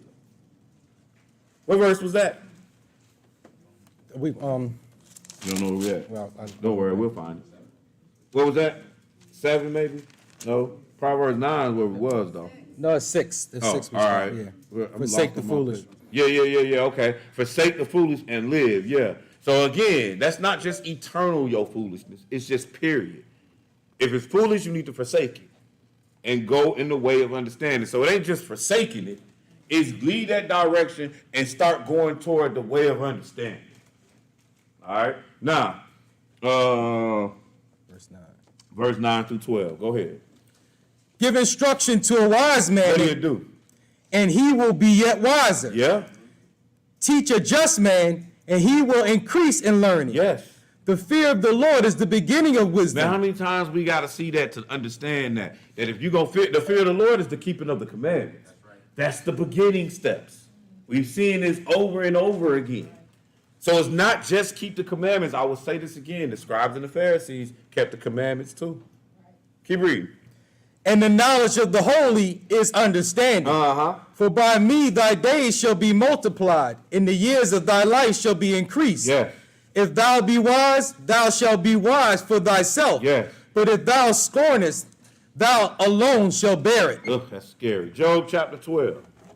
Job chapter 12, verse 7 through 13.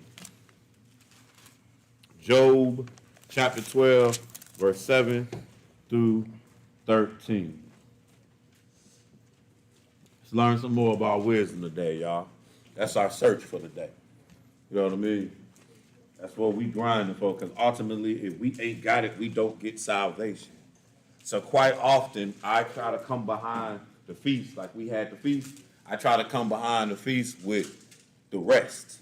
You know what I mean? Like to feel you more so that by the time we get to the Pentecost, bang, then we could be on the same page as them where the Spirit of the Lord is giving us liberty. So that's kind of how I be thinking, just so you know. But anyway, Job chapter 12, let's pick it up at verse 7 through 13. When you get there, go ahead. What we going to do, bro? But ask now the beasts, and they shall teach thee. Yeah. And the fowls of the air, and they shall tell thee. I love that verse when they say, ask the beasts, and they shall teach thee. And the fowls of the air, because all that comes to my mind is the fact that I have never seen a gay bird. I never have, man. I ain't never seen like two roosters trying to get it all. You know what I mean? None of that. They get in the ring. We call that cockfighting. We don't call it cockfighting for that. We call it because they chickens or roosters. You understand what I'm saying? We don't. And so, but seriously though, like the animal kingdom be telling the story. You know, like, oh, who dominate, the man or the woman? Like, look here, man, the males be so much bigger than the women, they don't have no arguments. You know what I'm saying? So I'm just saying it's so much wisdom to be seen in the animal world. Sometimes you just have to sit there and watch Animal Planet. What verse we at? Verse 8. Mm-hmm. Or speak to the earth, and it shall teach thee. Yeah, and it will. The earth do teach you. Like when you see that you planted a garden that took you 4 months to come up. You know what I'm saying? It's teaching you patience. The earth teach you a lot of things. I'm just giving you an example of simplicity of how the earth can teach you. What verse? All right. Verse 8. Uh-huh. And the fishes of the sea shall declare unto thee. Mm-hmm.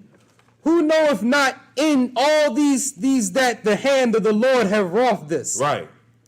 In whose hand is the soul of every living thing, and the breath of all mankind. Deep. Go ahead. Doeth not the ear try words? Yeah, it do. And the mouth taste his meat? Watch this, y'all. Verse 12. Where you going to find wisdom? In this earth. Go ahead. With the ancient is wisdom. Right. And in the length of days, understanding. Right. Because I'm telling you, and they have experienced enough. With the ancient is where the wisdom going to be. You know what I mean? That's why, like I was talking to Dave and Stan, they be rocking out real hard. Dave always calling Stan his teacher. And I told them this week, I say, nah, the reason y'all, they in New York now, I said the reason I be putting y'all together so much like that is because, yeah, Stan, he might know the book. Well, Brother Dave, you know what I'm saying, you almost old enough to be this man's dad. You know what I'm saying? There's a wisdom that you're going to be able to impart upon him, even though you might not know the book like him. See, just like look, I know wise people that don't know that. I know wise Muslims. How about that? They don't know our God. But y'all think Gandhi was stupid or something? You see what I'm saying? Like, no, Gandhi's philosophy is what led to Martin Luther King. Surely these aren't foolishness, foolish men. You understand what I'm saying? With the ancient. Notice too, when I say that, Martin Luther King, a young man, went to the ancient to find his ways. When he went to Gandhi, he didn't go to him personally. He followed his teachings of the nonviolence. That's where that came from. With the ancient is wisdom. That's all I'm trying to get you to understand. That with your grandmama and your granddad. Now you might be like, yeah, but grandma told me it's okay to eat pork, man. Surely we could find some wisdom from your grandma besides that. Right. I know she knows something. She had you, your mom, she had your mama, your uncles, all that, raised them. None of them in jail, huh? But you think your grandma dumb because she's saying eat pork. Maybe you dumb because you think your grandma don't know nothing. So I'm just saying, with the ancient, there is wisdom. So when you need to find out what moves to make, go holler at somebody. And here's the crazy part. You can go holler at a random older person. And if you act straight, look, hey, I'm talking about you could just be randomly on the bus. It might be somebody elderly on there. And you be like, look, I need some counsel or something. Guarantee you they're going to listen to you and give you their best advice. With the ancient is wisdom. Now, you got to determine if that's the wisdom you want sometimes.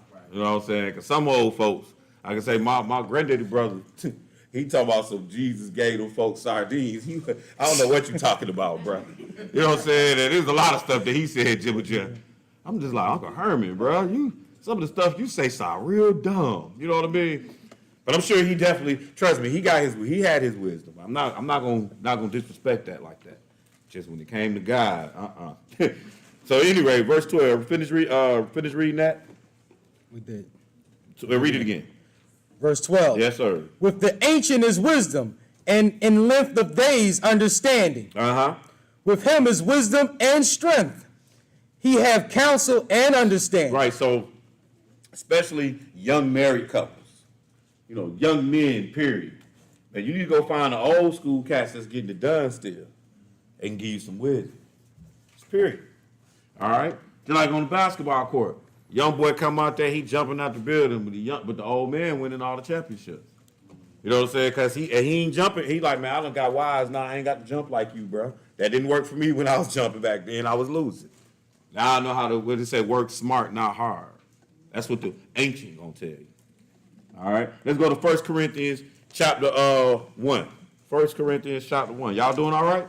Yes, sir. Praise the Lord, man. definitely a pleasure and an honor to be able to be the one that get to stand in front of y'all and rock out with you, man. You know what I mean? Y'all, we get to beat to the same drum. It's cool, you know. And I try to make sure that we getting what we need. You know what I'm saying? Like what we need for our salvation, what we need for our understanding, what we need to get out here in the world and battle with. You know, even the simple stuff, like how to figure out which day is the Sabbath. I'm going to tell you that. The simple ways to find these answers, you know? So it's definitely a pleasure and an honor to be in the seat to do so. Not one I take lightly. 1 Corinthians chapter 1, let's pick it up at verse 19 through 22. When you get there, go ahead and read. Paul, called to be an apostle of Jesus Christ. I ain't there. Hold on. 1 Corinthians chapter 1. Oh, yes, chapter 1. Yeah, verse 19. Yep. When you get there, go ahead. No pressure. Verse 19, okay. Yep. Verse 19. Yes, sir. For it is written, I will destroy the wisdom of the wise and will bring to naught the understanding of the prudent. That's written in Isaiah. Go ahead. Where is the wise? Where is the scribe? So that's the question, like, where is the wise? And where, because really when you look from a religious perspective right now, and I think me and you was talking about this, James, like, for us, like, religiously now, who's the wise? As a nation. What are we turning to Farrakhan? He the wise? That's who they always asking. And he really is the wise. I'm not going to act like Farrakhan is an old fool, but he's not giving you the word of God. So at the end of the day, that ain't the true wisdom. You understand? I'm saying what? Cornel West? My man Dick Gregory. I know he passed now, but I guess I'm saying we ain't got the wise no. We don't have a host of wise men to lead the generations, to tell us what we need to do, to explain on how to navigate to be successful as a nation. He said, for it is written, I will destroy the wisdom of the wise and will bring to nothing the understanding of the prudent. Where is the wise? Where is the scribe? Where is the disputer of this world? Go ahead. Have not God made foolishness the wisdom of this world? Right, so what he's saying is man's wisdom is foolishness to God. Man at his smartest, that dude is a dummy compared to anything in heaven. Keep reading. For after that, in the wisdom of God, the world by wisdom knew not God. Right, he said the world, as smart as it is, they don't know God. Big Bang Theory. Right. You know what I'm saying? Which, funny thing about the Big Bang Theory, I actually kind of believe in it. Because I believe when God said, God created the heavens and earth, it was just a big bang and here it go. You know what I mean? I don't know. I wasn't there, but what I'm saying is I'm not going to take God out of that equation. And I definitely don't believe in evolution. That's just the dumbest thing ever, because I ain't seen a monkey turn to a man yet. He ain't even getting close to a man. Like, dude, shave at least. You know what I'm saying? Like, you ain't, I'm just saying, you ain't even coming close to a man. Anyway, what verse? Middle of 21. Uh-huh. It pleased God by the foolishness of preaching to save them that believe. Uh-huh. For the Jews require a sign. Right. Israel, for the most part, we got to see. We need a sign. Whereas Gentiles, on the other hand, what they usually need. And the Greeks seek after wisdom. Right, like that's all on man's level. Paul just breaking it down, and that's a general synopsis. That's general in general, because I'm sure it's Israelites that seek, it's Israel that seek knowledge, and I'm sure it's Gentiles that seeking a sign. But for the most part, Israel need a sign, Gentile need information. All right, keep reading. What verse? 23. Uh-huh. But we preach Christ crucified, unto the Jews a stumbling block. That's good. Let's go to 25. 25. Yes, sir. Because the foolishness of God is wiser than men, and the weakness of God is stronger than men. Man, he's like the strongest man is weak compared to God. Keep reading. For ye see your calling, brethren, how that not many wise men after the flesh, not many mighty, not many noble are called. Yeah. But God hath chosen the foolish things of the world to confound the wise. Man, that's so, like, even the Bible in itself. God has chosen the foolish things of this world to confine the wise. Go ahead. And God hath chosen the weak things of the world to confound things which are mighty. Mm-hmm. Go ahead. And base things of the world and things which are despised have God chosen, yea, the things which are not, to bring to naught things that are. That's good. Let's go to Luke chapter 7 now. Luke chapter 7. We're moving through it a little bit. Still got some more. This just, as we, take our journey, man, we just got to make sure that we know what's the most important thing in this Bible that we should be trying to obtain. And that is wisdom and understanding. That is the most important information in here. Not the coming of the Lord, not the abomination of desolation. You understand what I'm saying? Not, the 70 weeks of Daniel or which angel did what, the who, when, where, and how. None of that it matters anything. In your search for salvation, the most important thing is your search for understanding and wisdom. It must be a journey that you embark on today if you are not already on it, and you do not leave this path until death. You marry that joint. That's what you do. You marry your search for wisdom. You join that train and be one with it. Luke chapter 7, verse 35. Luke chapter 7, verse 35. No, I said I was going to read from 31. Or did I? Yeah. I mean, we could just read the one verse, but we'll read from 31. Go ahead. 31. Yes, sir. And the Lord said, whereunto then shall I liken the men of this generation? Yeah. Into what are they like? They are like unto children sitting in the marketplace, and calling one to another, and saying, we have piped unto you, and ye have not danced. We have mourned unto you, and ye have not wept. So he's saying, man, he really said this generation is stupid, because he said, we piped unto you, you were supposed to be dancing. We mourned to you, you were supposed to be crying. Keep reading. For John the Baptist came neither eating bread nor drinking wine. Right, so he said, look, I sent you John. He ain't come eating bread, drinking no wine, none of that. He came real humble. He ain't want that. Go ahead. And ye say he had the devil. Yup, that's what you said about John. What else? The Son of Man is come eating and drinking, and ye say, behold, a gluttonous man and a winebibber, a friend of publicans and sinners. Verse 35. But wisdom is justified of all her children. Right, and that's why we're here, to show you wisdom is justified. Like, you're going to be able to identify the wise in this world. You know what I'm saying? You're going to be able to identify even a wise home. You look at the kids acting a fool, then really the parents acting a fool at the crib.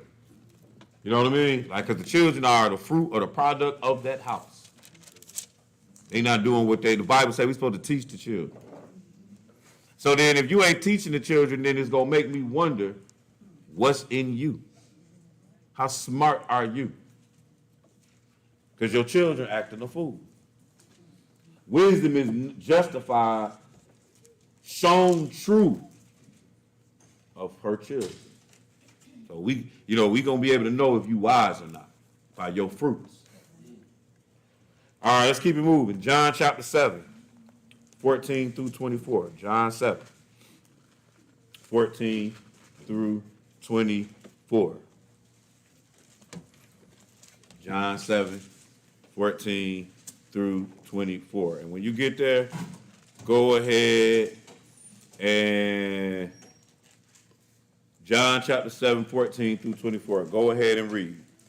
Now about the midst of the feast, Jesus went up into the temple and taught. And the Jews marveled, saying, how knoweth this man letters, having never learned? Jesus answered them and said, my doctrine is not mine, but his that sent me. If any man would do his will, he shall know the doctrine, whether it be of God or whether I speak of myself. Go ahead. He that speaketh of himself seeketh his own glory. But he that seeketh his glory that sent him, the same is true, and no unrighteousness is in him. Even though Jesus ain't talking like that, at verse 18 when he say, and he that speaketh of himself seeketh his own glory, that's still an absolute statement. Like if you speaking of yourself, then you really speaking of your own glory. Just thought I would throw that out there. But then he says, but he that seeketh his glory that sent him, seek the Lord glory, the same is true, and no unrighteousness is in him. When you seeking your glory from God, not man. Then he says, did you read 19? No. Okay, go ahead. Did not Moses give you the law? And yet none of you keepeth the law. Why go ye about to kill me? Yes, sir. Oh, that was it? No, that shouldn't be it. Keep going. The people answered and said, Thou hast a devil, who goes about to kill thee? Go Jesus answered and said unto them, I have done one work, and ye all marvel. Yes, sir. Moses therefore gave unto you circumcision, not because it is of Moses, but of the fathers. And ye on the Sabbath day circumcise a man. Uh-huh. If a man on the Sabbath day receive circumcision, that the law of Moses should not be broken, are ye angry at me because I have made a man ever whit whole on the Sabbath day? Keep reading. Judge not according to the appearance, but judge righteous judgment. Right, because remember, judgment is a part of wisdom. And what we're saying is, look deeper than what your eyes see. Look deeper than how you just intentionally think about it. Don't judge by appearance, but make sure that you got righteous judgment. You're going to use Proverbs to determine that. You're going to use Ecclesiastes, things that in the law. You're definitely going to use that. Period. That's your first right there. Was it lawful or not? You know? Ecclesiastes 9. But sometimes, like for example, are you supposed to eat the showbread? No. I want to hear that again, because y'all act like y'all don't know. We can go read all. No. Are you supposed to eat the showbread? All right, the showbread is the bread that was in the tabernacle, where the veil in the temple was and all. That's the showbread. But then what was David doing eating it? So what we're saying is judge righteously. And I'm not saying y'all was wrong for saying no, because y'all was right for saying no. The law say, don't eat the showbread. You know what I mean? But at the end of the day, though, Jesus brought that back up. Like, oh, you about to condemn David for doing that? So judge righteously, bro. You know what I mean? Like, you have to really invest. Sometimes you got to ask Jesus, man, I don't even know who right or wrong. I don't even know if it's the bad move or a good move. You have to talk to Jesus and ask him to show you with all clarity. And guess what? He truly will. Because he told you that already. You just got to trust the process. See, a lot of times we don't be trusting the process. All right? Because we got it in our own ways. It's like our way is the way to solve the problem. You know what I mean? And it irks me. Because your way is the reason we in the problem. So you got to step aside from your way and you have to step into God's way and let him do his thing. And you fall in line with humility. Anyway, Ecclesiastes chapter 9. Ecclesiastes, we done with John 7? Yes. 24? All right, let's go to Ecclesiastes, back to the writings of Solomon. You see, we in here a lot today. You know what I mean? That's kind of the purpose, to have a class that's more, we in the literature, we in the song, we in the Proverbs and the Ecclesiastes, we all up in the wisdom that Solomon provided, that the Bible provides, that the Lord provides. Ecclesiastes chapter 9, verse 13 through 18. When you get there, take off, bro. This wisdom have I seen also under the sun, and it seemed great unto me. All right, what about this wisdom? Go ahead. This was a little city. Well, there was one. Go ahead. And a few men within it. Uh-huh. And there came a great king against it So and you got a besieged small it. city with a few people in it. Then here came a great king, him and his army coming up on this little bitty city. Go ahead, bro. And besieged it. He took the city from him. Go ahead. And built great bulwarks against it. Uh-huh. Now there was found in it a poor wise man. Now, in this little city, with some old dude halfway living in the house, but he was wise. Go ahead. And he by his wisdom delivered the city. So he messed around and delivered the city where everybody else was out here trying to fight for the city physically. You understand what I'm saying? Because that's what you're saying. The king came and besieged the city. He took it.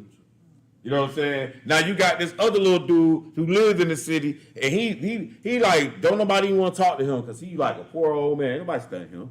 He ain't got no life for us, no entertainment for us. So he says, then verse 15. He said, now there was found in it a poor wise man, and he by his wisdom delivered the city. Yet no man, go ahead. Yet no man remembered that same poor man. Right, because he came in, did his job, went back to being poor, and don't nobody care. Keep reading. Then said I, wisdom is better than strength. So he said, but I learned from this that wisdom is better than strength. Because look at the man took the city back from the big, strong king. Wisdom is better than strength. Go ahead. Nevertheless, the poor man's wisdom is despised. But even though wisdom is better than strength, sometimes don't nobody want to hear what your wisdom is. Don't nobody want to take your route because I mean it's the humble route. He say the poor man's wisdom is despised. What? And his words are not heard. Not till you needed them. Go ahead. The words of wise men are heard in quiet Yeah. more than the cry of him that ruleth among fools. You hear that? The words of the wise men are heard in quiet, more than the cry of him that ruleth among fools. And verse 18 is really why we're here. Go ahead. Wisdom is better than weapons of war. So think about that when you're about to battle somebody. Like most battles is really husbands and wives. Look, wisdom is better than weapons of war. It's operating wisdom. You know?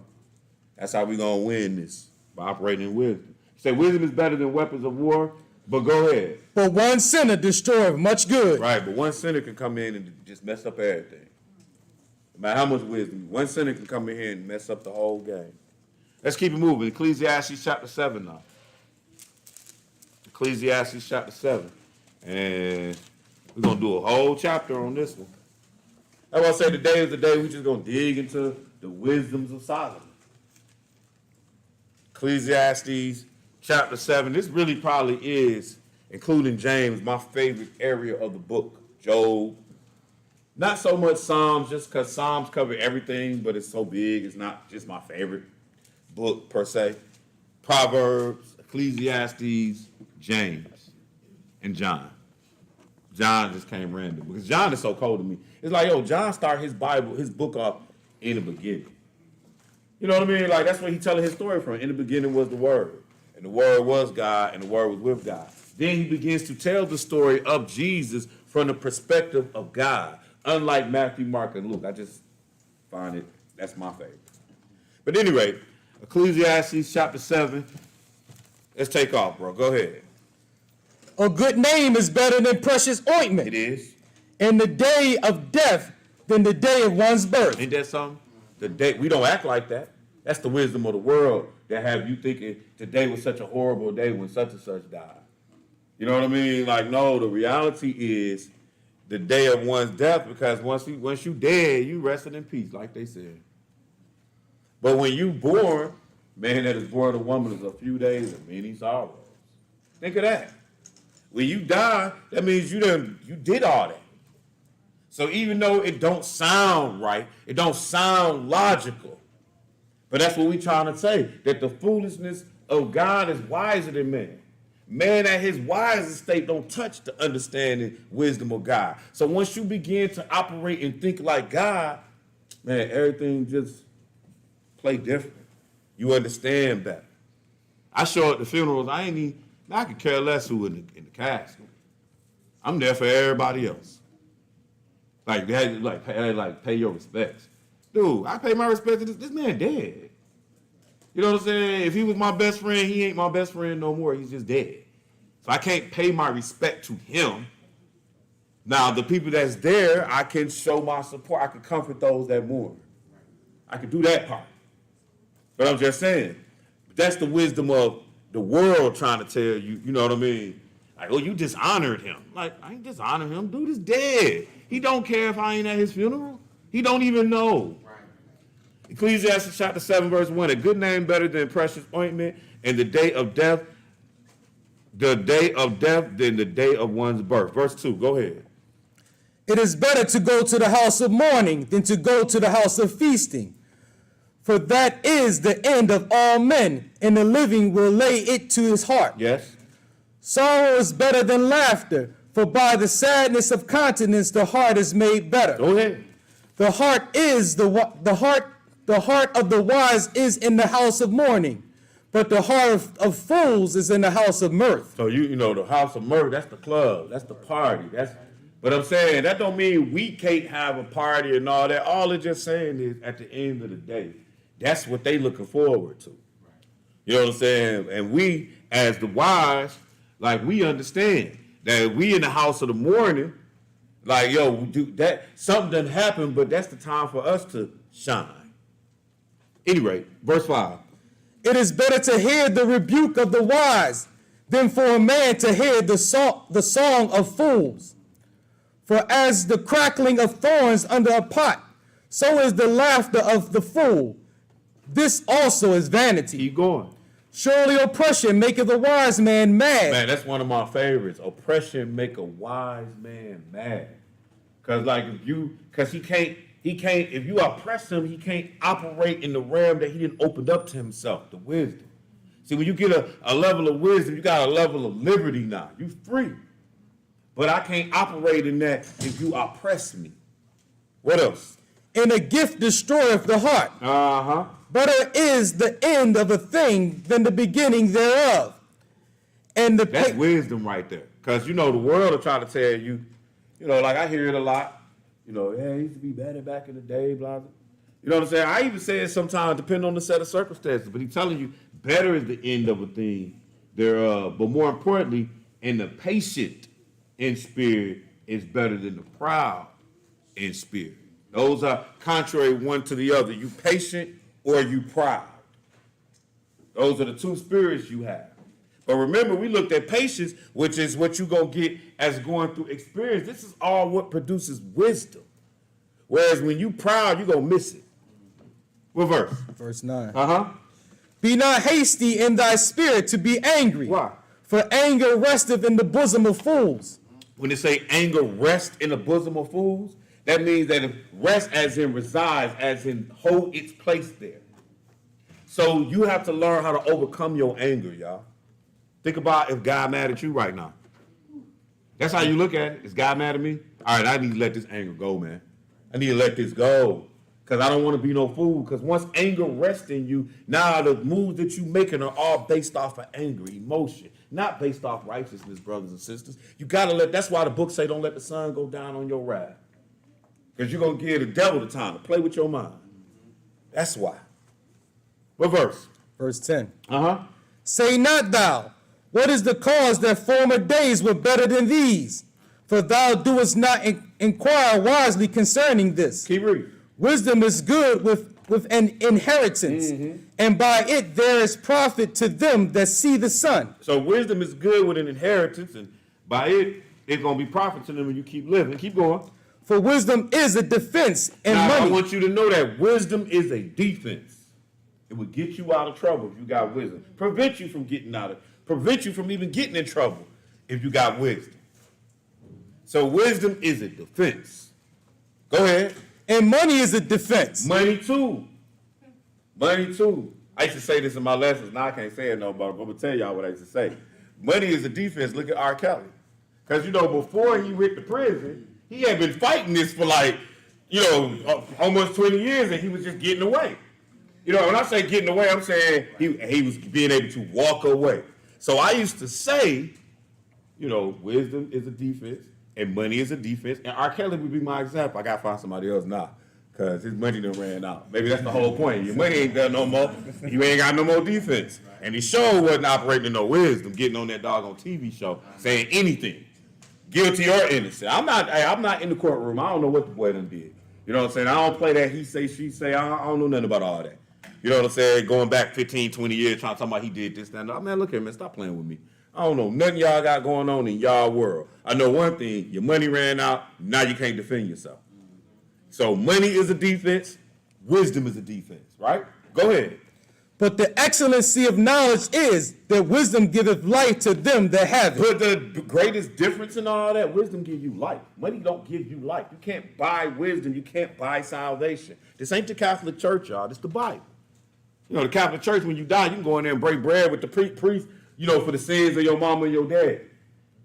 I mean, I don't mind if y'all come and give me money every time somebody dies. Not just playing. But I'm just saying, at the end of the day, though, ain't nothing we can do for the dead. It tell you they works follow them. You see what I'm saying? That's what it say. They works follow them. So when you going in there giving it a dump for what? You just wasting your time and your money. But again, that's because they probably had enough of it. They think they money saving them anyway. They think they're going to buy their way to heaven. Especially when you deal with the Catholics. What verse? Verse 13. Go ahead, keep running. Consider the work of God, for who can make that straight, which he have made crooked? Yeah. In the day of prosperity, be joyful, but in the day of adversity, consider. Man, everybody. Like, look, everything going good, clap it up, what's up, it's great, it's cool, I just gotta do this, I just gotta do that, I just gotta do this, she did this, she did that, like, it's good. Enjoy it. Enjoy the fruit of your labor. On the flip, though, in the day of adversity, you need to consider that, though. You need to look at yourself when you're going through adversity. Is it me? Am I the root cause? What can I do to help save and salvage the situation? Go ahead. God also have set the one over against the other, to the end that man should find nothing after him. Right, he's like, man, God set that up so that, hey, man, at the end of the day, man ain't gonna find nothing after him. Go ahead, keep reading. All things have I seen in the days of my vanity. Yeah. There is a just man that perisheth in his righteousness. Go ahead. And there is a wicked man that prolongeth his life in his wickedness. Yeah. Be not righteous over much, neither make thyself over wise. Right. Why shouldest thou destroy thyself? We do that. You have to challenge yourself that you don't make yourself, when he say over wise, too smart for your own good. Like, you got to stay humble even in your wisdom. Just because you wise don't mean you know everything in all things. You'll put yourself where you above everybody else, and now you being over wise. Like, you ain't got no, like they say, like, you know, you think your boo-boo don't stink, huh? You know what I'm saying? Like, I smelt you when you walked out the bathroom, bro. Like I smell everybody else. Don't be over righteous. But then what else, though? More importantly, go ahead. 17. Yes, sir. Be not over much wicked, neither be thou foolish. Why shouldest thou die before thy time? Right, don't be over. It's just like we talked last week about the young man, 14-year-old, right? Like, and we talking about let's not be over much foolishness. We talking about how he got murdered. But you do realize that if his young butt wouldn't have been on social media, none of this happens, right? And I can guarantee you he probably was on social media being dumb, saying something. He ain't got no, you understand what I'm saying? Not to say that that warrants his death. Not saying that at all. I'm saying that there was a wise road you could have traveled, and you would still be alive. You wouldn't even had that life. That life wouldn't even have existed for a 14-year-old. Why is the 14-year-olds on Facebook? That's what they said it was, Facebook. Why is the 14-year-olds on any of that crap, really, without your mama and daddy standing over it, making sure they know what's going on? I'm here to tell you, because I got sons that age, daughters that age. Man, I done had to get on them time because I'm monitoring. I'm picking up. Let me see. I'm trying to give you some type of, let me see. I'm talking about I'm random. Like, you just walked in today, hey, baby, let me get that phone. You know what I mean? Like that. You know what I'm saying? So, because, hey, I got to make sure, ain't nobody going to protect my kids like me. You know what I mean? And they don't even know what they need protection from. So all I'm saying is, somebody wasn't operating in wisdom. This young man didn't have to be dead at 14 years old over no internet. The existence of something that don't exist. Right? Where the internet at? Like, where does Facebook live? I'm just saying. So you died over something that really don't even exist. So what verse was we at? 18. So he said, it is good that thou should take, be not, no, you good. Be not, verse 17, be not over much wicked, neither be thou foolish. Why should thou die before thy time? Verse 18, go ahead. It is good that thou shouldest take hold of this. Yea, also from this withdraweth not thy hand. For he that feareth God shall come forth of them all. Keep reading. Wisdom strengtheneth and strengtheneth the wise more than 10 mighty men which are in the city. He say wisdom is like spinach to Popeye. He's like it strengthens the wise more than 10 mighty men which are in the city. That's what wisdom could do. So you can be faced against all odds when you operate in wisdom. Keep reading. For there is not a just man upon the earth that doeth good and sinneth not. Now, y'all need to remember that when you're judging people and stuff and situations. Ain't nobody just. We jag it up, y'all. Sorry. Even the greatest of us have done that. Even Job and Moses got a check on their list for messing it up. You be like, but Job said he was perfect and upright. Yeah, God said that. But at the end of the day, wasn't he getting in trouble for being proud? So then when was he proud? He was always proud. He was trusted in his righteousness. You go read the story. That's what he was doing. A great righteousness at that. One that I probably would trust in too, right? I'm doing everything right. I ain't never did nothing wrong. But that made him proud. So you have to watch yourself, brothers and sisters, that you're not trusting in yourself. Your righteousness is of God. Whatever you are, God is allowing you to be that way. That's right. Like he could just straight up, man, he can straight up bring the devil on you and you don't get to get no peace in life. Don't matter what you got going on in your mind, how smart or wise you was. Here comes Satan, it's a wrap. Because he run it. This is his world. What verse? Stop 20. All right, for there is not a just man upon the earth that doeth good and sinneth not. Go ahead. Also take no heed unto all words that are spoken, lest thou hear thy servant curse thee. Y'all hear that? Stop listening to everything people say about you. That's right. You know what I'm saying? Like, it don't matter. What happened to sticks and stones can break my bones, but names will never hurt you. You know what I mean? Stop listening to everything. Who cares? Right. And half the time they saying it behind your back, they're a coward anyway.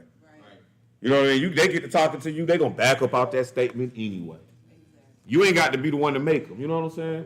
You be the one that, hey, this don't bother me, man. Small thing to a giant, like we like to say sometimes. What verse? Stop at 21. All right, go ahead. 22. For oftentimes also thy own heart knoweth that thou thyself likewise have cursed others. Oh, you ain't never said nothing to nobody? About nobody else? You have. Don't lie. You get it? So then, but you know, all of a sudden somebody says something about you, or you just want to go bananas. And what did he say? Who was it? What did you tell? You ready to fight? You ready? It was Shaq. Oh, was it? Right. Yeah, you the calm down now. I told you who it was. Huh? Go ahead. What verse? Verse 23. All this I have proved by wisdom. I said, I will be wise, but it was far from me. Man, right. It seemed that way too. It seemed like wisdom is just, especially when you get to reading about it, it's like, man, it's way over there, and every time I get over there, it's still over there. It's like hard to get it, so you would think. But remember when we started in James, he said, oh, the Lord give it to you unbraided. You just got to know where to ask. Not doubting, not wavering, knowing the Lord can do this. What verse? Verse 24. Go ahead. That which is far off and exceeding deep, who can find out? Who can find it out? Yes, sir. I applied my heart to know and to search and to seek out wisdom and to reason of things, and the reason of things, and to know the wickedness of folly, even the foolishness and madness. Man, let me tell y'all something about Solomon. Solomon wanted to know. He went always with it. He went always with it. You know? That's the best way I'm going to put that out there. Go ahead, keep reading. 26. Yep. And I find more bitter than death the woman. So look now, this is the same one when you go and you read and you see at the end of Solomon's days how he messed up because he loved many women. Now look what he's saying. He said, I find more bitter than death, which is the woman. And I would have to agree. People on this planet die. Men die over women. We probably die with women from, hand-to-hand combat. We probably die with women more than any other thing. All the violent, when you see crimes, women probably, money and women. He says, I find more bitter than death the woman. Go ahead. Whose heart is snares and nets, in her hand as bands. Whosoever please of God shall escape from her, but the sinner shall be taken by her. Man, and that's another thing, like he's telling you, this is wisdom. He's like, you please God, you ain't got to worry about. One of the first things that Solomon mama told him was don't give your strength to a woman. That's in Proverbs 30, the chapter where it talk about the virtuous woman. But he told Solomon off the rip, don't give your strength to no woman and don't be drinking. He gave him some rules, but don't give your strength over to no woman. Because at the end, and that's where we were going to go next. I'm not going to do it today because Sister Tiffany looking at me like we need to go ahead and wrap it up because she knows what's coming. No, seriously, no, Tiffany, I can't even see you, girl. But, nah, I'm going to tell you, I can't, man. I mean, I know she back there, but I can't see that far, I see colors. She got on black, right? So I'm saying at the end of the day, behind this, we was going to go to look at Samson. So I'm going to use him when we talk about it. So like we was going to read all this, but I ain't going to do you like that. I ain't going to do him like that. Judges 14 through 16 chapter is your homework. Sister Melissa, you got that? Oh, Judges chapter 14 through 16 the story of Samson, right? Because we looking at here the one thing that's more bitter than death, the woman. Like, look, Samson had an issue, and he wouldn't operate in wisdom. He kept operating as a fool. A man that God used Samson to destroy time and time again, right? But so this is a man of God, but because he's not operating in wisdom, I'm trying to tell y'all what to look for when you read it. So when you go back and read it, you follow it. Because you're not operating in wisdom, at the end of the day, the strongest man on earth ain't got no eyes, working as a slave to the Philistines, your arch enemy, and eventually the Lord used you again to destroy the place. You know what I'm saying? It was all the plan of God. But when you read the story, watch, the first wife he took, his people didn't like her. Off the rip. When you read Judges, the first wife he took, they was like, what's up with that? Then he ended up getting with Delilah. But how stupid are you, man? First of all, she one of them. Secondly, she keep asking you the wrong thing. Why she keep asking you where your strength is, knowing you do got a weak spot to it. But you got arrogant in your power. That's what happened. These are men. Men get arrogant in their strength. And so, again, to bring a man down, I'm going to tell you, a woman is an easy way to do it. Happens time and time again. I watch, different gangster shows and TV shows, and let me tell you what they'll do, man. They had the biggest gangster, man, and the enemy would send a woman over there to get the job done. Man, I can't get within 50 feet of the perimeter. All I got to do, though, is what the song say, you can't trust a big butt and a smile. She poison, just run her up in there. You know what I'm saying? And next thing you know, so I'm just saying, great men have been destroyed by women. Solomon, and I'm not, listen, we're going to read this again. I ain't even talking about y'all women. Y'all ain't on that.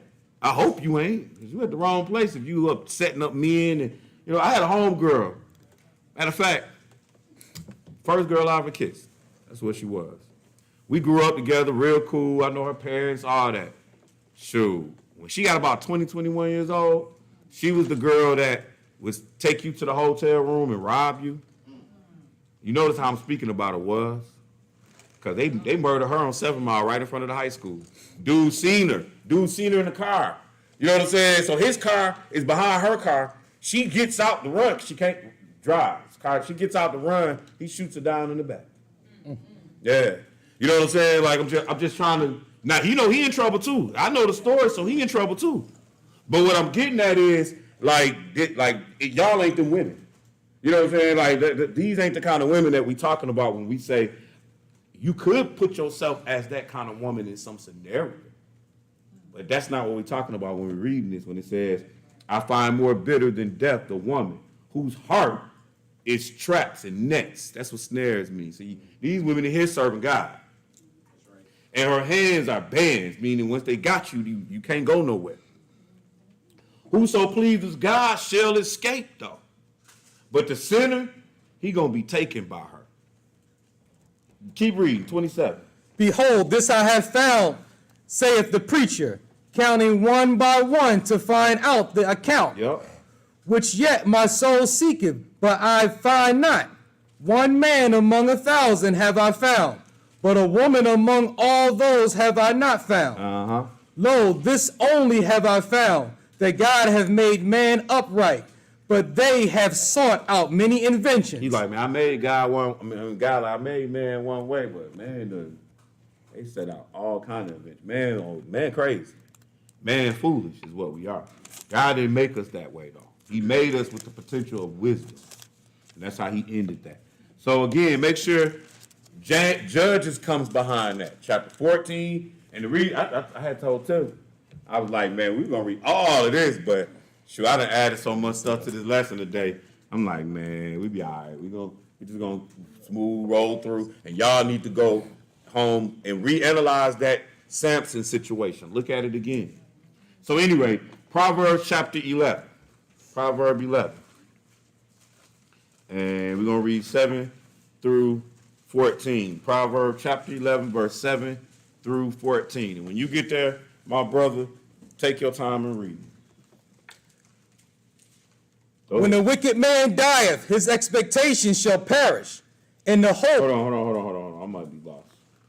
I'm at chapter 11, verse 7. Yeah, I'm lost. I'm somewhere else. All right, I'm at 14 for some reason. Go ahead, verse 7. Go, when the wicked man dieth, yup. His expectation shall perish, Yes. and the hope of unjust men perisheth. Go ahead. The righteous is delivered out of trouble, and the wicked cometh in his stead. Right, like even going back to the last thing, it said, well, the righteous, they going to escape the woman, but then the wicked going to end up right behind them, though.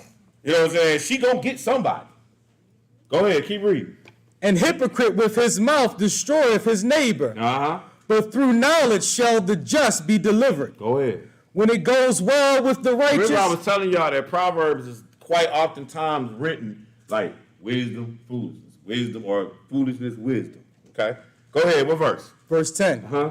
When it goes well with the righteous, the city rejoice, and when the wicked perish, there is shouting. Yeah, that's true. Even like, and that ain't even just the city, like the church. Let's say if the wicked left out of here. We gonna be happy. You know what I'm saying? We're gonna have, like, if somebody was giving us a headache, I'll give you a perfect example.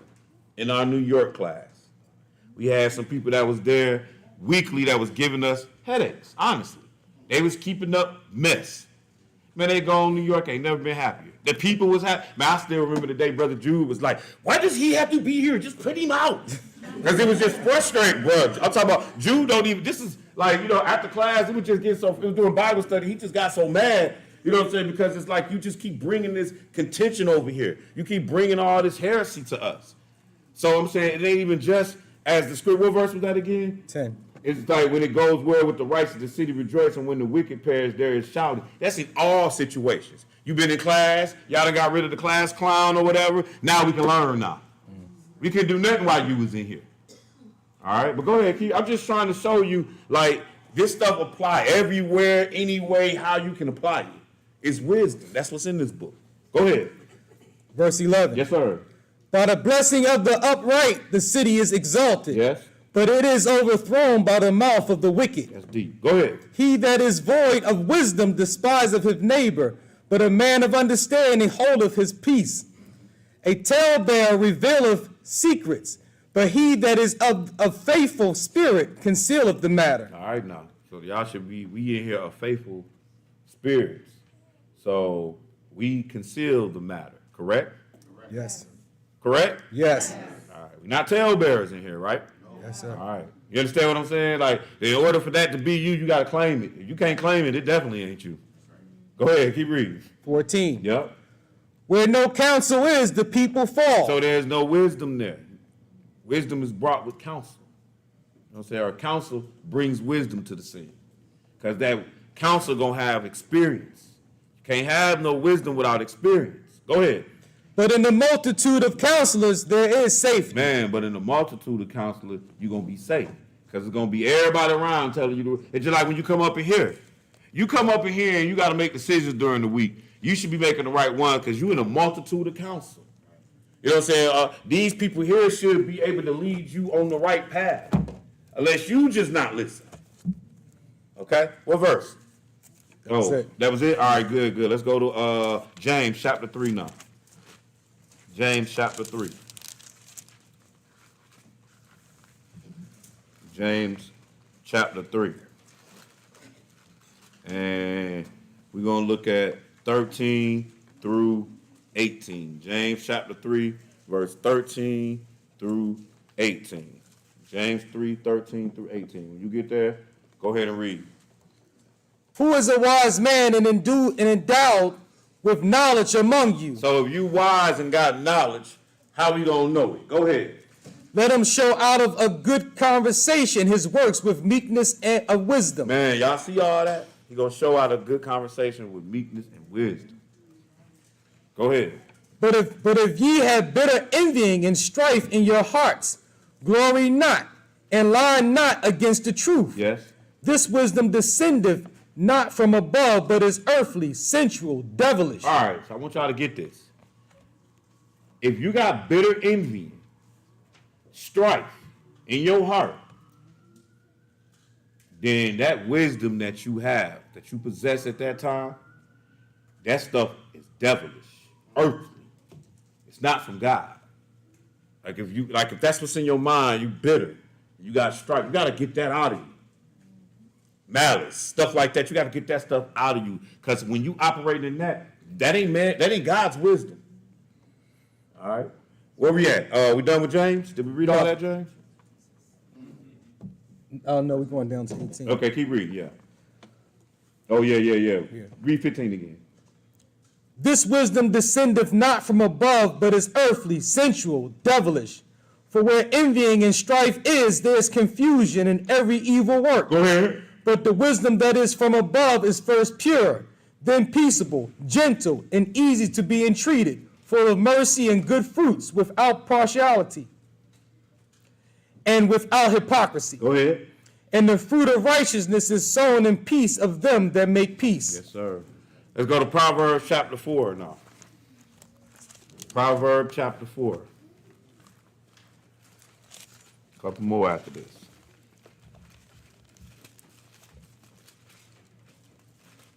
Proverbs chapter 4, and we're going to read 1 through 13 here. See, we did a lot in Proverbs, but we didn't even dig in Proverbs like we could have. It's to you to keep digging in the Proverbs, especially if you want to be one of the, the psychiatry type person. You want to be that person, the person that's helping people and counseling people, and you feel like you the person that can get a good advice.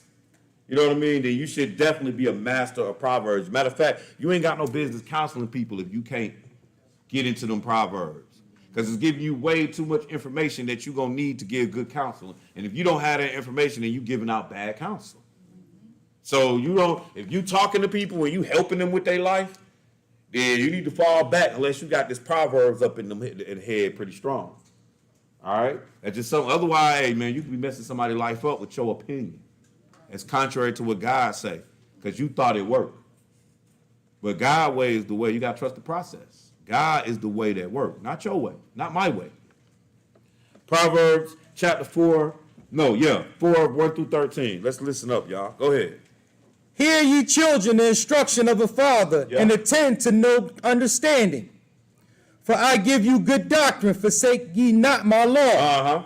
For I was my father's son, tender and only beloved in the sight of my mother. Yeah. He taught me also, and said unto me, let thy heart retain my words, keep my commandments, and live. Verse 5. Get wisdom. Get wisdom. Go ahead. Get understanding. They go together. Go ahead. Forget it not, neither decline from the words of my mouth. Forsake her not, and she shall preserve thee. Love her, and she shall keep thee. Wisdom is the principal thing. Wisdom is principal as in most important. Wisdom is the principal thing. Go ahead. Therefore get wisdom. Yes. And with all thy getting, get understanding. That's why I say they rock out hand in hand. I had to learn that. Like, it ain't like you can't even get to wisdom without understanding. Go ahead. Exalt her, and she shall promote thee. Yes. She shall bring thee to honor when thou doest embrace her. This is what wisdom gonna do. Promote you, bring you to honor when you take that, when you embrace wisdom. Go ahead. She shall give to thy head an ointment of grace. A crown of glory shall she deliver to thee. Here, O my son. Look what it's saying. Look, y'all gotta believe this, man. It's saying when you got wisdom, it's gonna be a crown of glory that's gonna be delivered to you. He said, exalt her and she shall promote you. Keep you moving forward when you're operating in wisdom. She shall bring thee to honor when you operate in wisdom. When you embrace her, she should give to your head an ornament of grace. You're going to look good. A crown of glory shall she deliver to thee. Like, you're going to look good. Let me tell you, I get it, though, because my family operates in wisdom, let's just say when it comes to the school. We ain't going to go everywhere else. We're just going to talk about the school.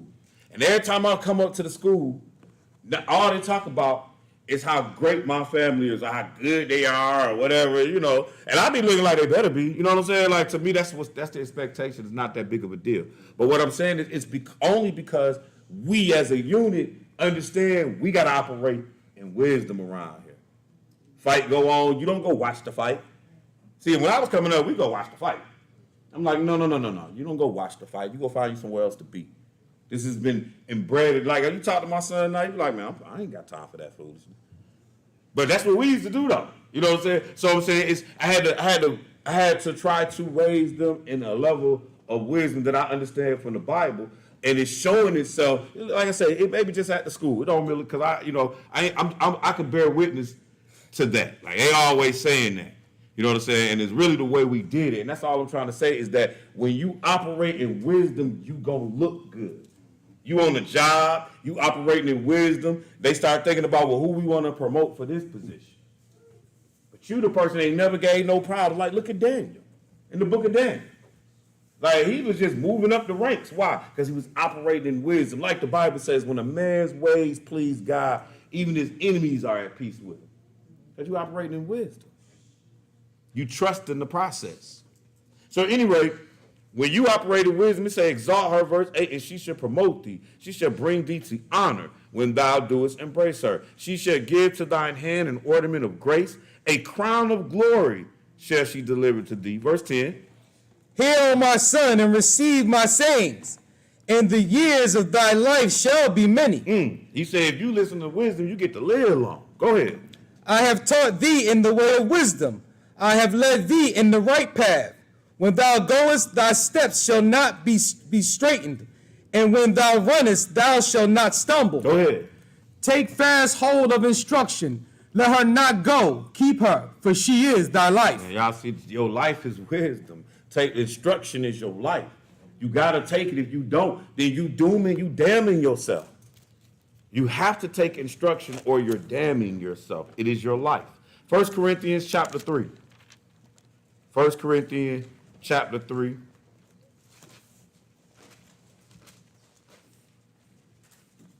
5 through 20.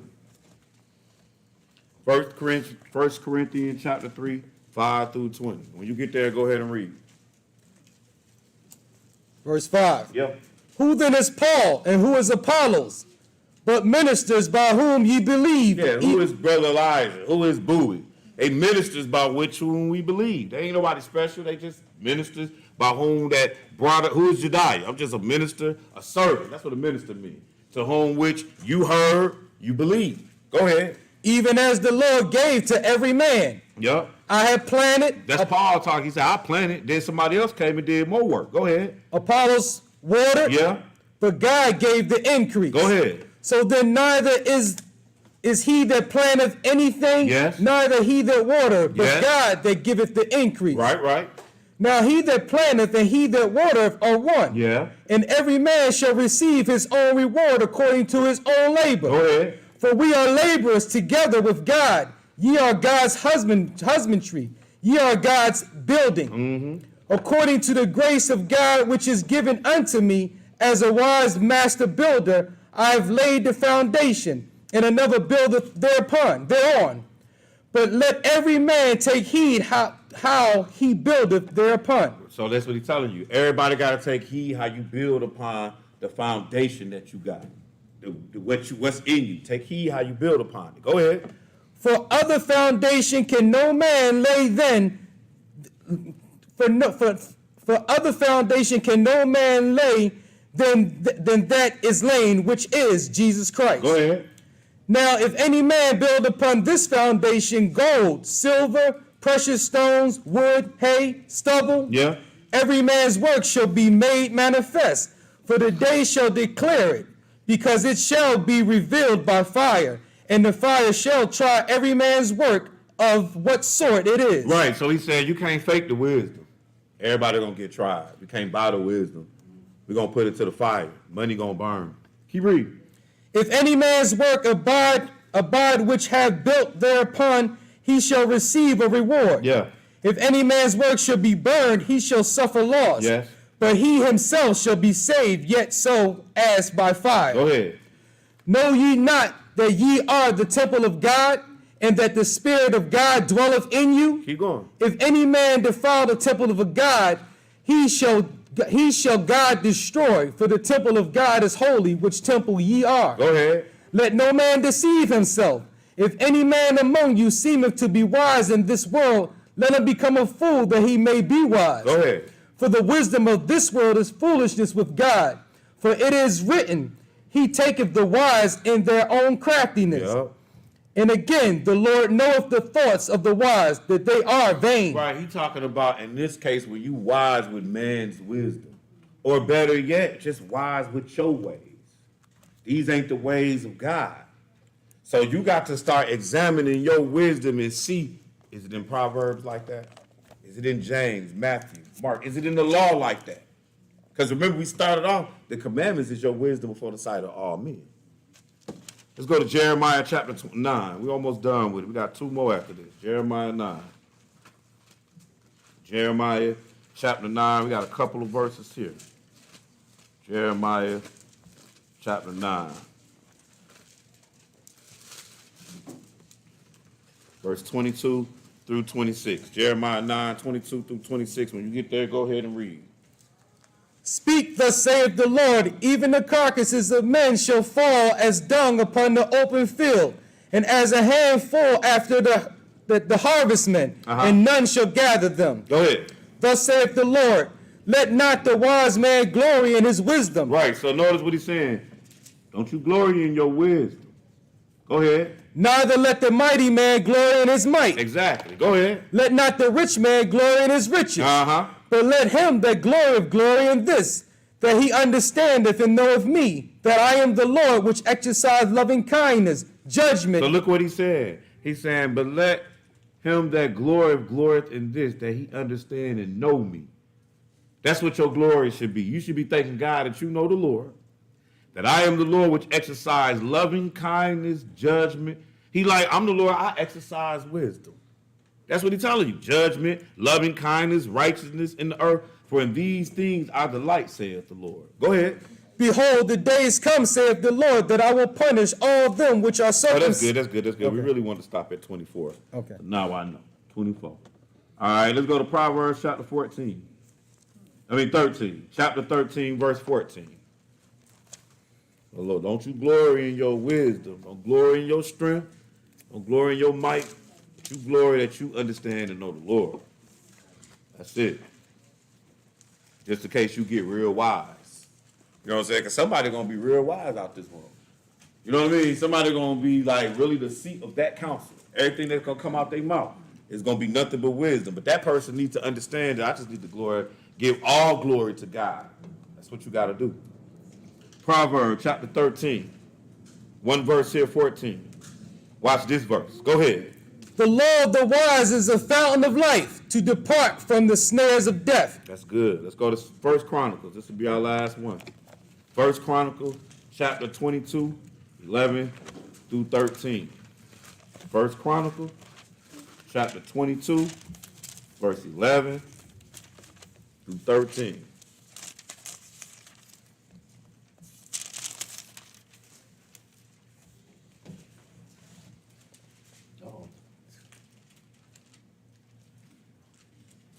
When you get there, take us home. Now, my son, the Lord be with thee, and prosper thou, and build the house of the Lord thy God, as he hath said to thee.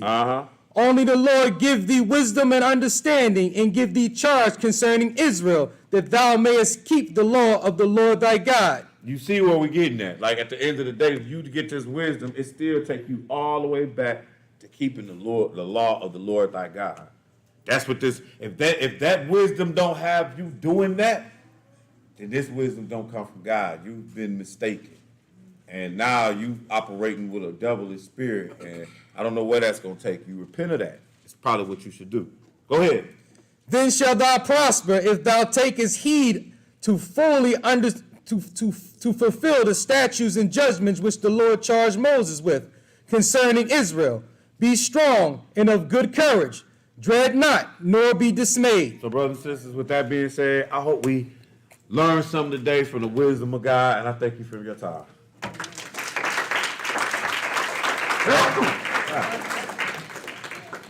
Here go our announcements. I think I got them. What's this? Announcements. Yep. Our prayer is that the eyes of your understanding were enlightened by today's lesson. All of our lessons are available for viewing on the YouTube via our website, Israel, the Church of Jesus. You can also find us on Facebook, Ramble, and other media venues. Please join us at our other study classes for questions and answers. Bible study every Wednesday night at 8 p.m. Eastern Time via conference call online. Also stream on YouTube via our website, Israel of Church of Jesus. If you feel you are ready to be baptized, please sign the baptismal list at the podium and or speak with one of the teachers. The following is the dress code for the service. All clothing should be modest in appearance, no shorts, nothing tight-fitting, overly baggy, saggy, or revealing should be worn. Men are to remove all head covering, and women are to wear a head covering such as a hat or scarf, according to 1 Corinthians 11, 1-7. If your young child becomes noisy during the lesson, distracting other members, please remove him, her to an area away from the class. Any tithes or free will offerings should be put in an offering envelope and placed in the offering box near the podium. Pray for our strength as we pray for you. Until next time, till next Sabbath, peace. A couple of announcements. Keep praying about our location and building. I was trying to negotiate this week, but man, they was talking too much crazy, man, for me, man. I was looking at that spot. I talked back to the guy in Kensington, the Kensington area, Sister Mildred, and we was talking numbers, but Elijah gave me a number, and I was like, no, I don't even like that number. Like, I want to go less, because I want it for less than 5. He was way up at 8, so whatever. So we just going to keep moving, but just keep praying about that situation. As far as us getting a stable building every week, but we're going to still do what we got to do. Also, during the week, Brother Keith's mom passed, like that Brother Keith. So the funeral arrangements are available if you need them. They're up here, like you can come and get them here. As far as the family hour, the viewing and all that, but keep Brother Keith and his family in prayer, please. Also, make sure we praying for one another. You know, keep Sister Elizabeth. Make sure you keep Mildred and Earl, Joyce and Bill. Keep them in prayer. Keep the road teams on prayer. Who I'm missing, y'all? All kind of people be asking for prayer, but say that again. Brother Jackson, make sure y'all praying for him. That's who you said, sis? Yeah, Brother Jackson. Man, just make sure if you know somebody need prayer, man, that we praying for one another. Also, so y'all know, like I said before during the feast, Sister Mildred be going like 110, 120. And so, you know, I just really, and it's not, here's the thing, man. I'm from the world where it's the thought that count. Because it's not really a whole lot that I can do and or say to express my gratitude with Sister Mildred as far as all that she does for us. But like I told y'all last week, this is Sister Mildred month. So, Sister Mildred, got something else for you. Hope you enjoy your flower and card. And like I say, we just really thank you for everything that you do.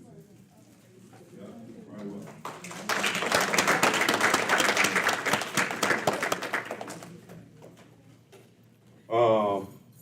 Yeah, so other than that, don't forget Pentecost is what? End of next month, seem like? So just make sure y'all keep that on y'all calendars. My suggestion to you is take off Monday too. We party up until Sunday. You know Israel. Say that again, sis? Why? Oh man, I don't be keeping up with they mess. But see, y'all have. Yeah. I was like, I wonder if I have enough time. Yeah, see, now you know. So. Yeah, so just see, I couldn't even told you that. So yeah. So other than that, what time is it? It's 4:00. So we will start Bible study at 4:15, somewhere between 4:30 and 5. Let's just say that, depending on what we doing up in here. Is there any other questions, comments? You got anything for us, Sister Mildred? Yes, we will be at the window the remainder of April and all of May, except May 20th, we're at the Embassy Suites. And I'll send a notice out, but May 20th You said we was gonna be at the Wyndham. I had to check where we was. This the Wyndham. Right, yeah. So we at the Wyndham except May 20th. That's right. Which means we're here except May 20th. So y'all keep praying, man, that we find something. Straight up. Like, and I'm putting in a lot of time and effort, and I'm just like super randomly riding and just because we got to find something. What you got, sis? There's some churches in Chester that closed. I can't tell you the name of the exact location, but somebody told me that. Yeah. And I was thinking we could get a realtor. Yeah. Yes and yes. Find Actually, out which ones closed, because we were riding around Chester, but that's no good. We need like a list okay. of churches that closed through a realtor.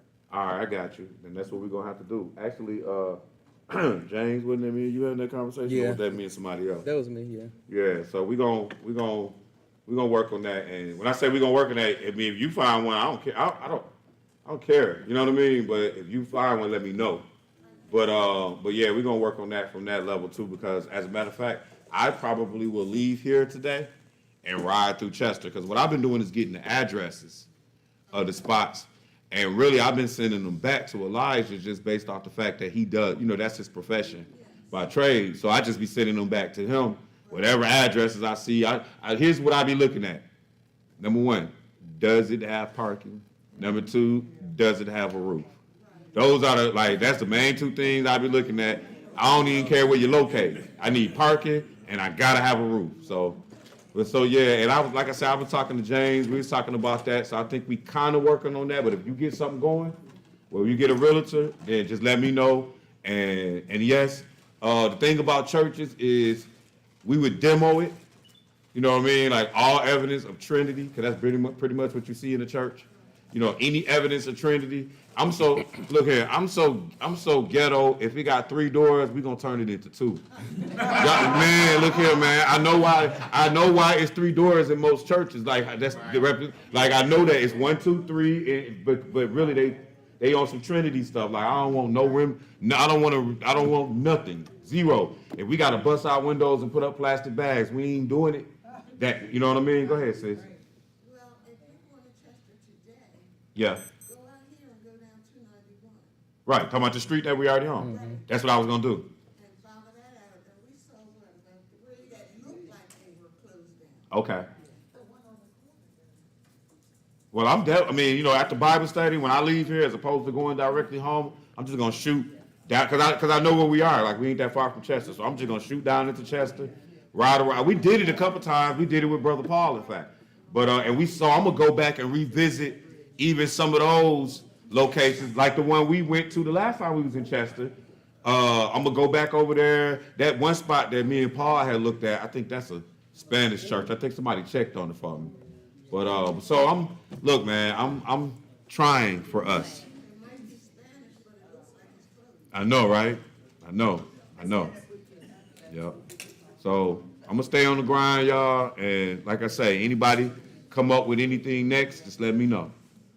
Any other questions, comments, concerns? Now, and Roy's suggestion about a realtor, because you don't see sale signs out in front of churches. No, you don't. Well, actually, you do. Yeah. Yeah, sometimes you do actually now. I'm saying that because I've been seeing them. But yeah. Mm-hmm. But yeah, you're right though. You know what I'm saying? You're right. You really don't see that because that church. I'm still trying to figure out what they're doing with the Woodland Church, and I done spied on them a few Sundays. They not using the main sanctuary. When I say the Woodland Church, we talking about the one we went in where I think it had an elevator, and we would have been in the basement. It had all the bathrooms in each room. Because it's the same people there, but I think they using what we was trying to get, and they don't use that sanctuary. They look desolate at the sanctuary, but I'm the kind of person that at this point, if I'm gonna talk to them again, we want all your stuff. Cause you just played too long with it. Cause they talking about they was moving. You remember they said they was gonna move to some other location? Yeah, they ain't went nowhere. I done sat out there. I tried to talk to the preacher. He don't want to talk to me. It's what it is, So yeah, so we just got to keep grinding, y'all. Keep looking. We're gonna find some place that we could put Israel, the Church of Jesus, Philadelphia on top of. Any other questions, concerns, comments? I do just want to mention, hopefully the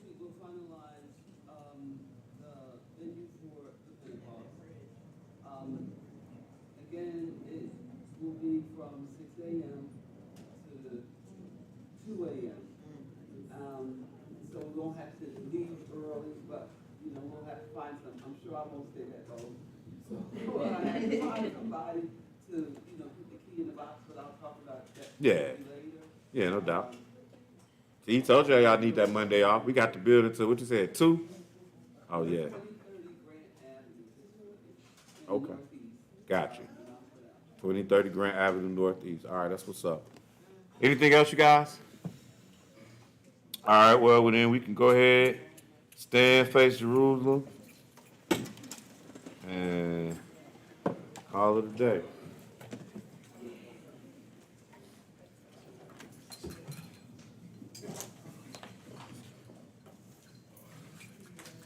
Our Father which art in heaven, hallowed be thy name. Thy kingdom come, Thy kingdom come, thy will be done thy will be done, in earth as it is in heaven. as it is in heaven. Give us this day our daily bread, Give us this day our daily bread, and forgive us our debts and forgive us our debts, as we forgive our debtors. as we forgive our debtors. And lead us not into temptation, Lead us not into temptation, but deliver us from evil. For thine is the kingdom, and the power, and the glory, forever. In the name of Jesus Christ. in the name of Jesus Christ. Amen. The Lord bless thee and keep thee. The Lord bless thee and keep thee. The Lord make his face shine upon thee. The Lord make his face shine upon thee, And be gracious unto thee. and be gracious unto thee. The Lord lift up his countenance upon thee. The Lord lift up his countenance upon And thee, give thee peace. and give thee peace. And they should put my name upon the children of Israel. And they shall put my name upon the children of Israel, And I will bless them. and I will bless them. Hallelujah! Hallelujah! Hallelujah! Hallelujah! Hallelujah! Hallelujah! In Jesus' name. In Jesus' name. Amen. Amen. God, bro. Oh, man, praise the Lord.